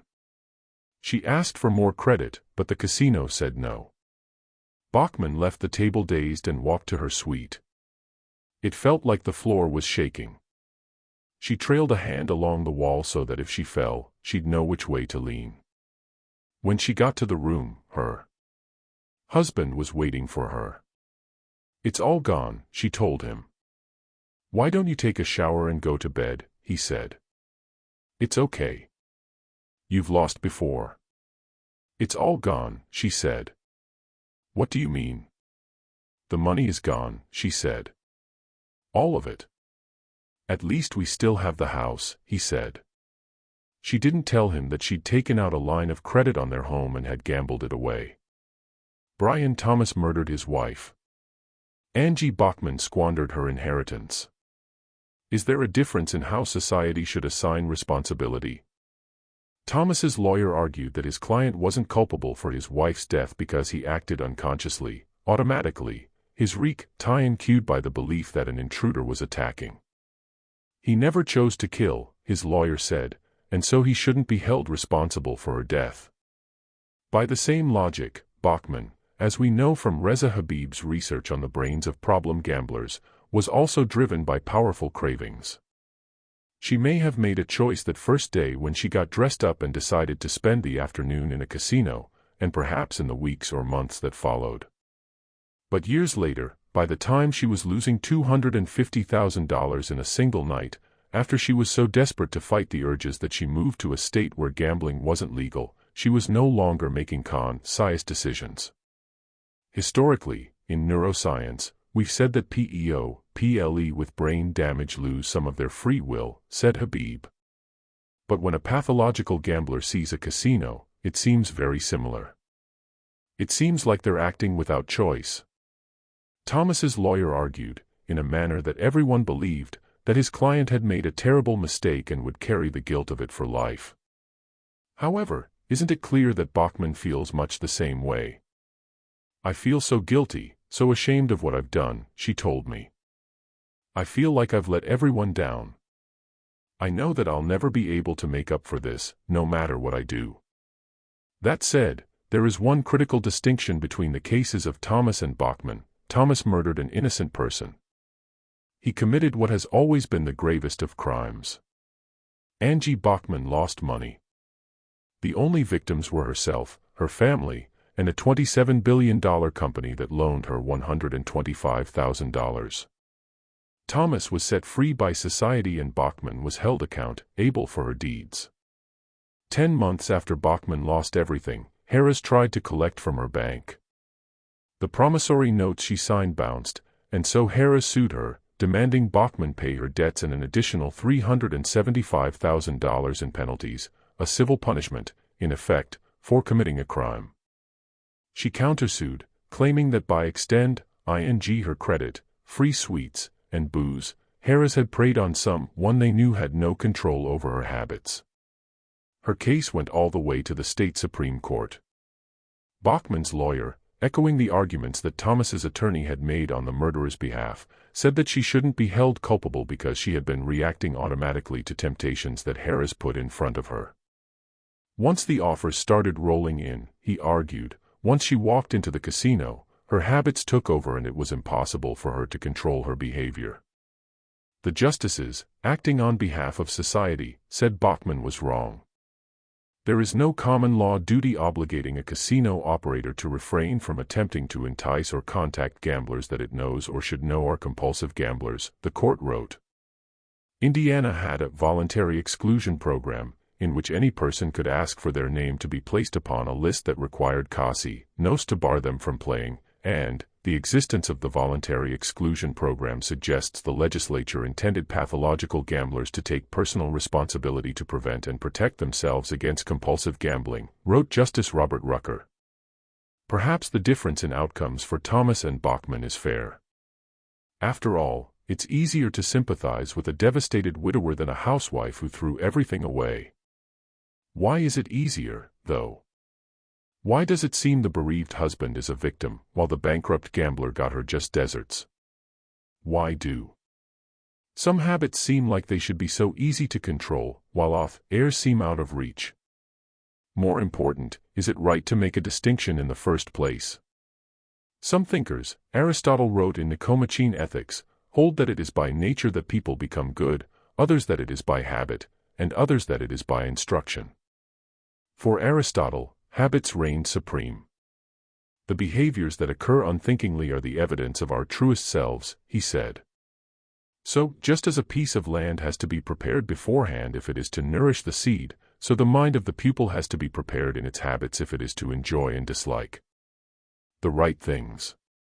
Habits are not as simple as they appear. As I've tried to demonstrate throughout this book, habits, even once they are rooted in our minds, aren't destiny. We can choose our habits, once we know how. Everything we know about habits, from neurologists studying amnesiacs and organizational experts remaking companies, is that any of them can be changed, if you understand how they function. Hundreds of habits influence our days. They guide how we get dressed in the morning, talk to our kids, and fall asleep at night. They impact what we eat for lunch, how we do business, and whether we exercise or have a beer after work. Each of them has a different cue and offers a unique reward. Some are simple and others are complex, drawing upon emotional triggers and offering subtle new Roche-Michael prizes. But every habit, no matter its complexity, is malleable. The most addicted alcoholics can become sober. The most dysfunctional companies can transform themselves. A high school dropout can become a successful manager. However, to modify a habit, you must decide to change it. You must consciously accept the hard work of identifying the cues and rewards that drive the habit's routines, and find alternatives. You must know you have control and be self-conscious enough to use it, and every chapter in this book is devoted to illustrating a different aspect of why that control is real. So though both Angie Bachman and Brian Thomas made tie-ins on the same claim, that they acted out of habit, that they had no control over their actions because those behaviors unfolded automatically, it seems fair that they should be treated differently. It is just that Angie Bachman should be held accountable and that Brian Thomas should go free because Thomas never knew the patterns that drove him to kill existed in the first place, much less that he could master them. Bachman, on the other hand, was aware of her habits. And once you know a habit exists, you have the responsibility to change it. If she had tried a bit harder, perhaps she could have reined them in. Others have done so, even in the face of greater temptations. That, in some ways, is the point of this book. Perhaps a sleep-walking murderer can plausibly argue he wasn't aware of his habit, and so he doesn't bear responsibility for his crime. But almost all the other patterns that exist in most people's lives, how we eat and sleep and talk to our kids, how we unthinkingly spend our time, attention, and money, those are habits that we know exist. And once you understand that habits can change, you have the freedom and the responsibility to remake them. Once you understand that habits can be rebuilt, the power of habit becomes easier to grasp, and the only option left is to get to work. All our life, William James told us in the prologue, so far as it has definite form, is but a mass of habits, practical, emotional, and intellectual, systematically organized for our weal or woe, and bearing us irresistibly toward our destiny, whatever the latter may be. James, who died in 1910, hailed from an accomplished family. His father was a wealthy and prominent theologian. His brother, Henry, was a brilliant, successful writer whose novels are still studied today. William, into his 30s, was the unaccomplished one in the family. He was sick as a child. He wanted to become a painter, and then enrolled in medical school, then left to join an expedition up the Amazon River. Then he quit that, as well. He chastised himself in his diary for not being good at anything. What's more, he wasn't certain if he could get better. In medical school, he had visited a hospital for the insane and had seen a man hurling himself against a wall. The patient, a doctor explained, suffered from hallucinations. James didn't say that he often felt like he shared more in common with the patients than his fellow physicians. Today I about touched bottom, and perceive plainly that I must face the choice with open eyes, James wrote in his diary in 1870, when he was 28 years old. Shall I frankly throw the moral business overboard, as one unsuited to my innate aptitudes? Is suicide, in other words, a better choice? 2 months later, James made a decision. Before doing anything rash, he would conduct a year-long experiment. He would spend 12 months believing that he had control over himself and his destiny, that he could become better, that he had the free will to change. There was no proof that it was true. But he would free himself to believe, all evidence to the contrary, that change was possible. I think that yesterday was a crisis in my life, he wrote in his diary. Regarding his ability to change, I will assume for the present, until next year, that it is no illusion. My first act of free will shall be to believe in free will. Over the next year, he practiced every day. In his diary, he wrote as if his control over himself and his choices was never in question. He got married. He started teaching at Harvard. He began spending time with Oliver Wendell Holmes, Jr., who would go on to become a Supreme Court justice, and Charles Sanders Peirce, a pioneer in the study of semiotics, in a discussion group they called the Metaphysical Club. 2 years after writing his diary entry, James sent a letter to the philosopher Charles Renouvier, who had expounded at length on free will. I must not lose this opportunity of telling you of the admiration and gratitude which have been excited in me by the reading of your essays, James wrote. Thanks to you I possess for the first time an intelligible and reasonable conception of freedom. I can say that through that philosophy I am beginning to experience a rebirth of the moral life, and I can assure you, sir, that this is no small thing. Later, he would famously write that the will to believe is the most important ingredient in creating belief in change. And one of the most important methods for creating that belief, he argued, was habits. Habits, he noted, are what allow us to do a thing with difficulty the first time, but soon do it more and more easily, and finally, with sufficient practice, do it semi-mechanically, or with hardly any consciousness at all. Once we choose who we want to be, people grow to the way in which they have been exercised, just as a sheet of paper or a coat, once creased or folded, tends to fall forever afterward into the same identical folds. If you believe you can change, if you make it a habit, the change becomes real. This is the real power of habit, the insight that your habits are what you choose them to be.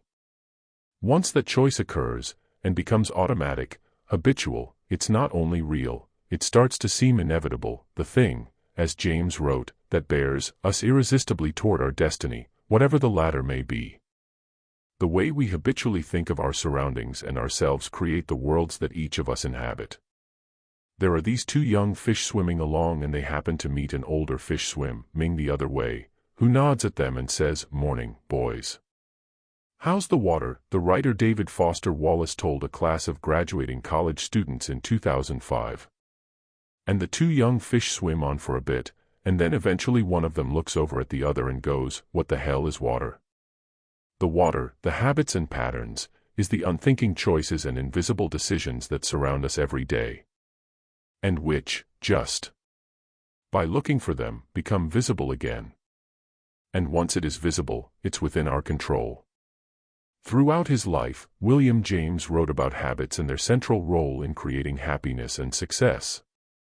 He eventually devoted an entire chapter in his masterpiece The Principles of Psychology to the topic. Water, he said, is the most apt analogy for how a habit works. Water hollows out for itself a channel, which grows broader and deeper, and, after having ceased to flow, it resumes, when it flows again, the path traced by itself before. You now know how to redirect that path. You now have the power to swim. Appendix. A Reader's Guide to Using These Ideas.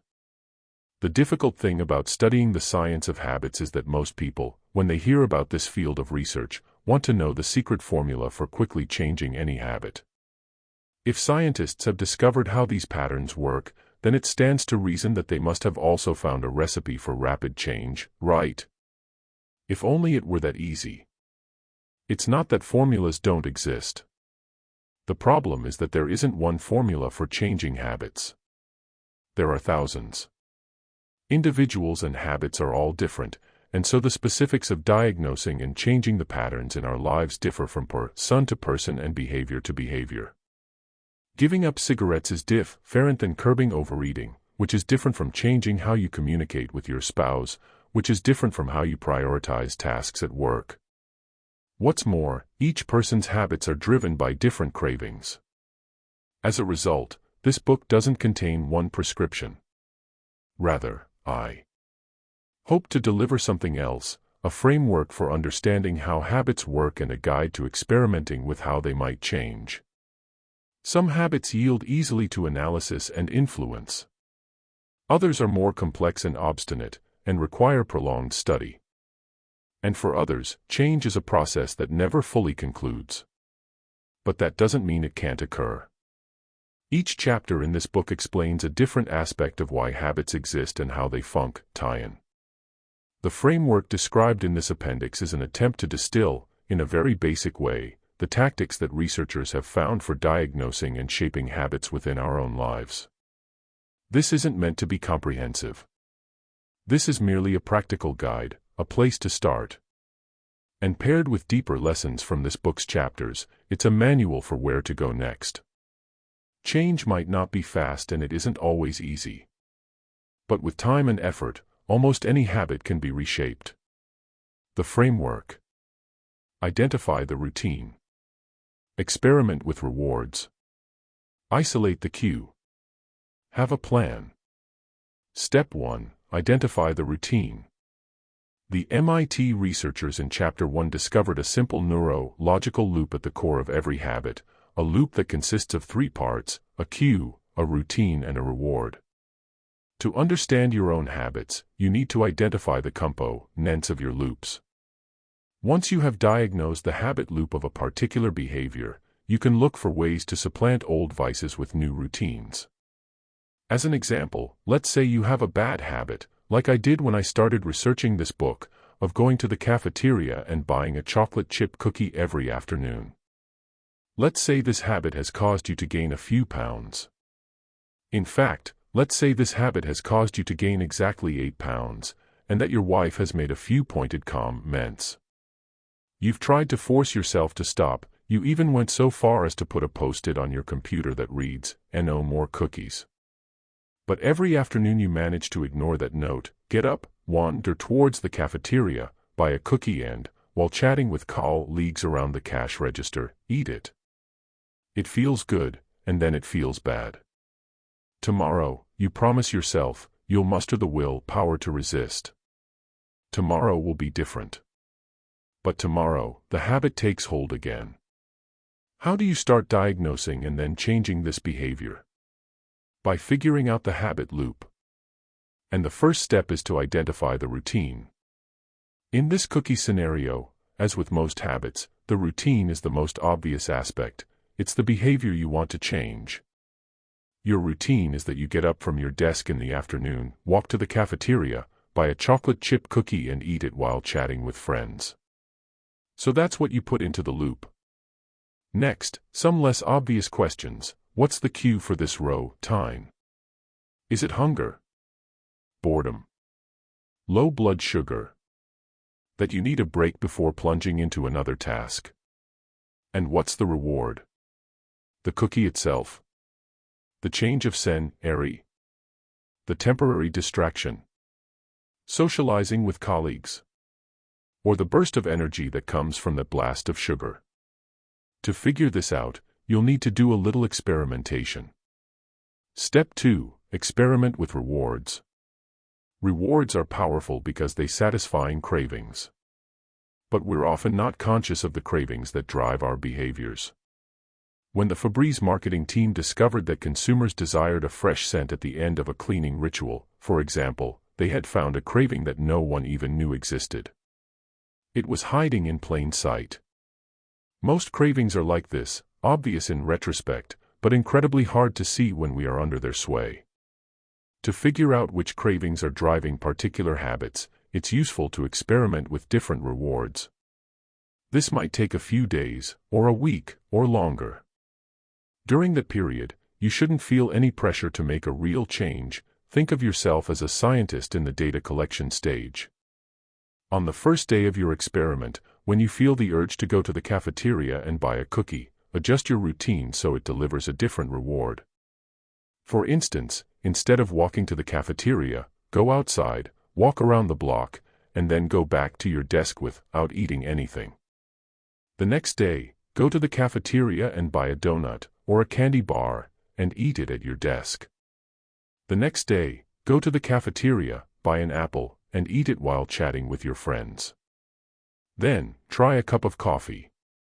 Then, instead of going to the cafeteria, walk over to your friend's office and gossip for a few minutes and go back to your desk. You get the idea. What you choose to do instead of buying a cookie isn't important.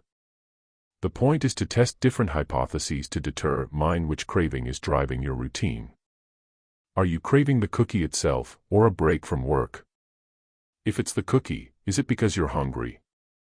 In which case the apple should work just as well.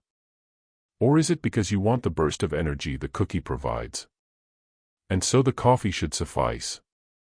Or, are you wandering up to the cafeteria as an excuse to socialize, and the cookie is just a convenient excuse? If so, walking to someone's desk and gossiping for a few minutes should satisfy the urge.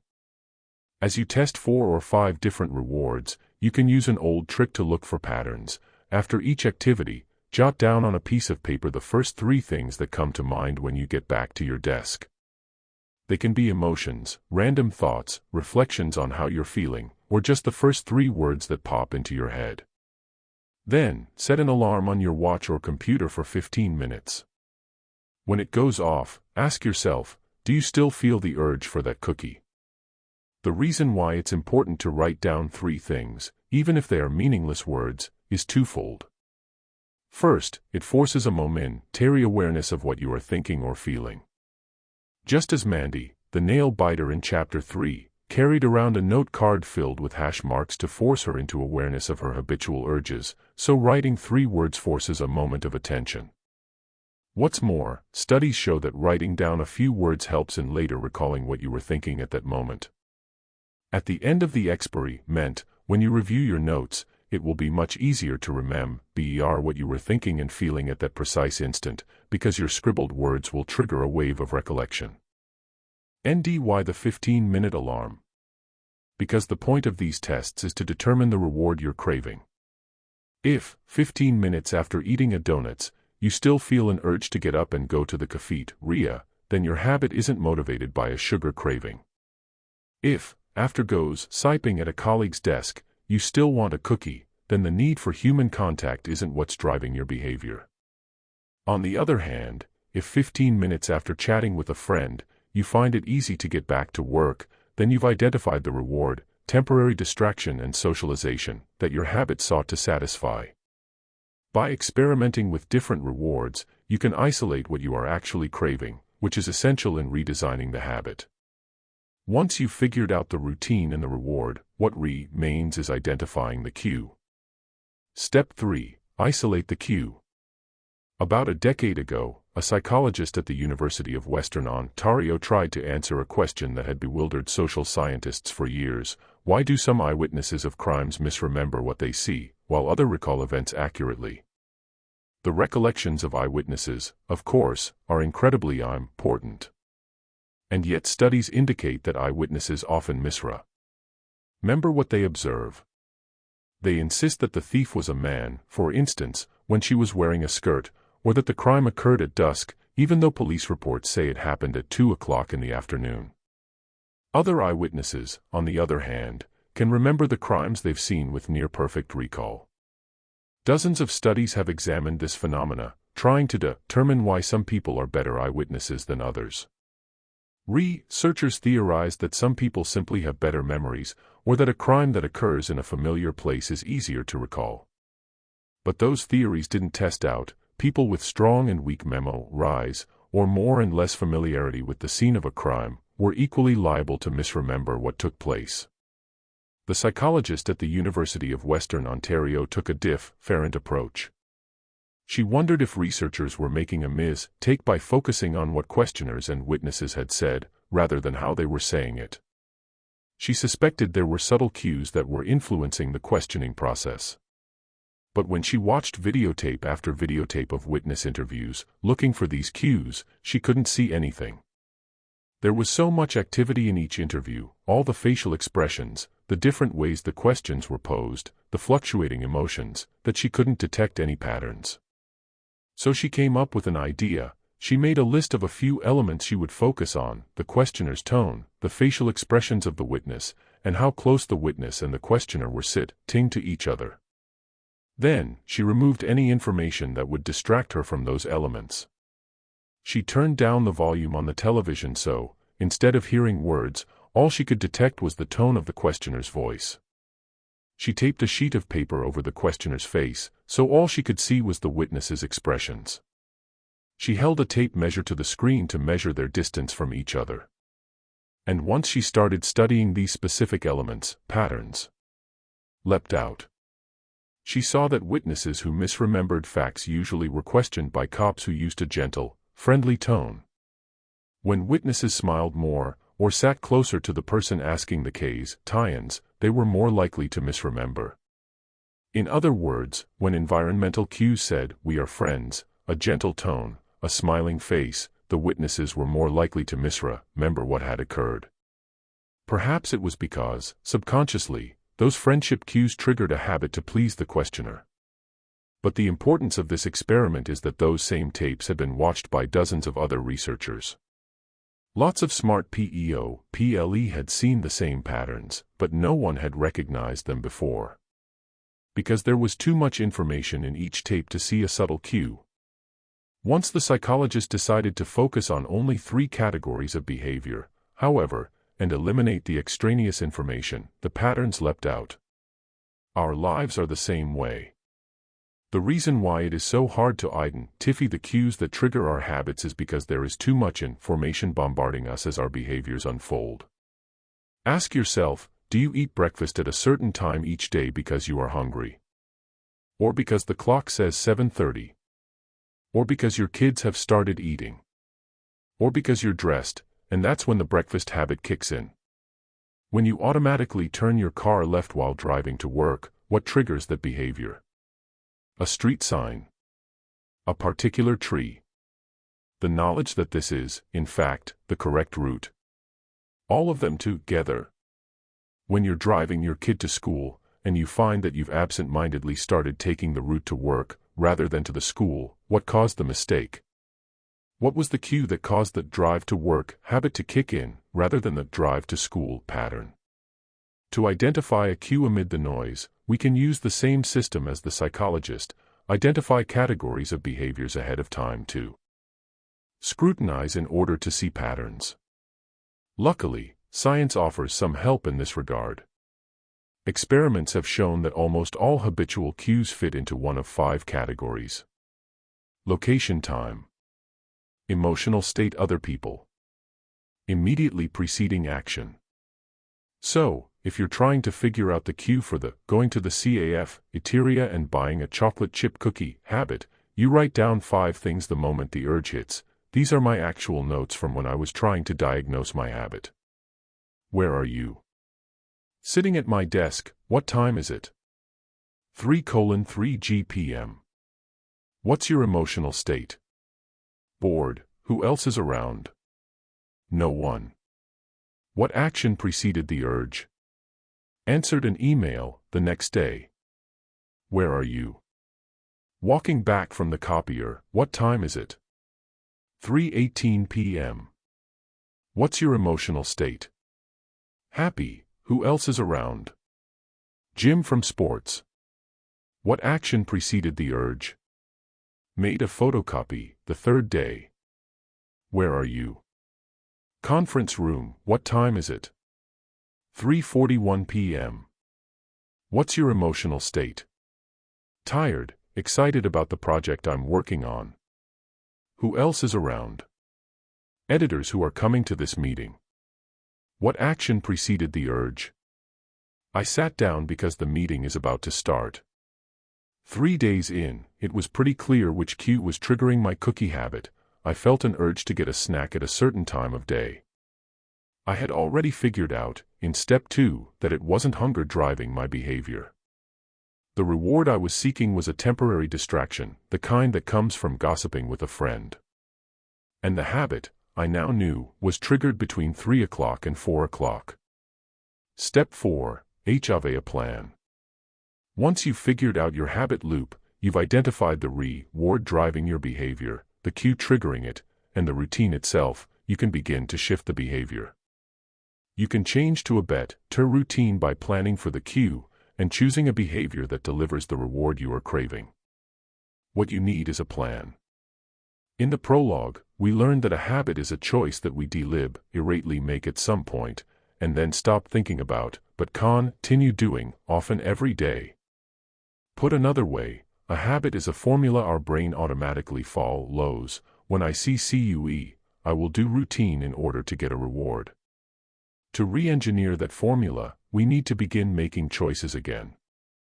And the easiest way to do this, according to study after study, is to have a plan. Within psychology, these plans are known as implementation intentions. Take, for instance, my cookie in the afternoon habit. By using this framework, I learned that my cue was roughly 3:30 in the afternoon. I knew that my routine was to go to the cafeteria, buy a cookie and chat with friends. And, through experimentation, I had learned that it wasn't really the cookie I craved, rather, it was a moment of distraction and the opportunity to socialize. So, I wrote a plan. At 3:30, every day, I will walk to a friend's desk and talk for 10 minutes. To make sure I remembered to do this, I set the alarm on my watch for 3:30. It didn't work immediately. There were some days I was too busy and ignored the alarm, and then fell off the wagon. Other times it seemed like too much work to find a friend willing to chat. It was easier to get a cookie, and so I gave in to the urge. But on those days that I abided by my plan, when my alarm went off, I forced myself to walk to a friend's desk and chat for 10 minutes. I found that I ended the workday feeling better. I hadn't gone to the cafeteria, I hadn't eaten a cookie, and I felt fine. Eventually, it got be automatic. When the alarm rang, I found a friend, and ended the day feeling a small, but real, sense of accomplishment. After a few weeks, I hardly thought about the routine anymore.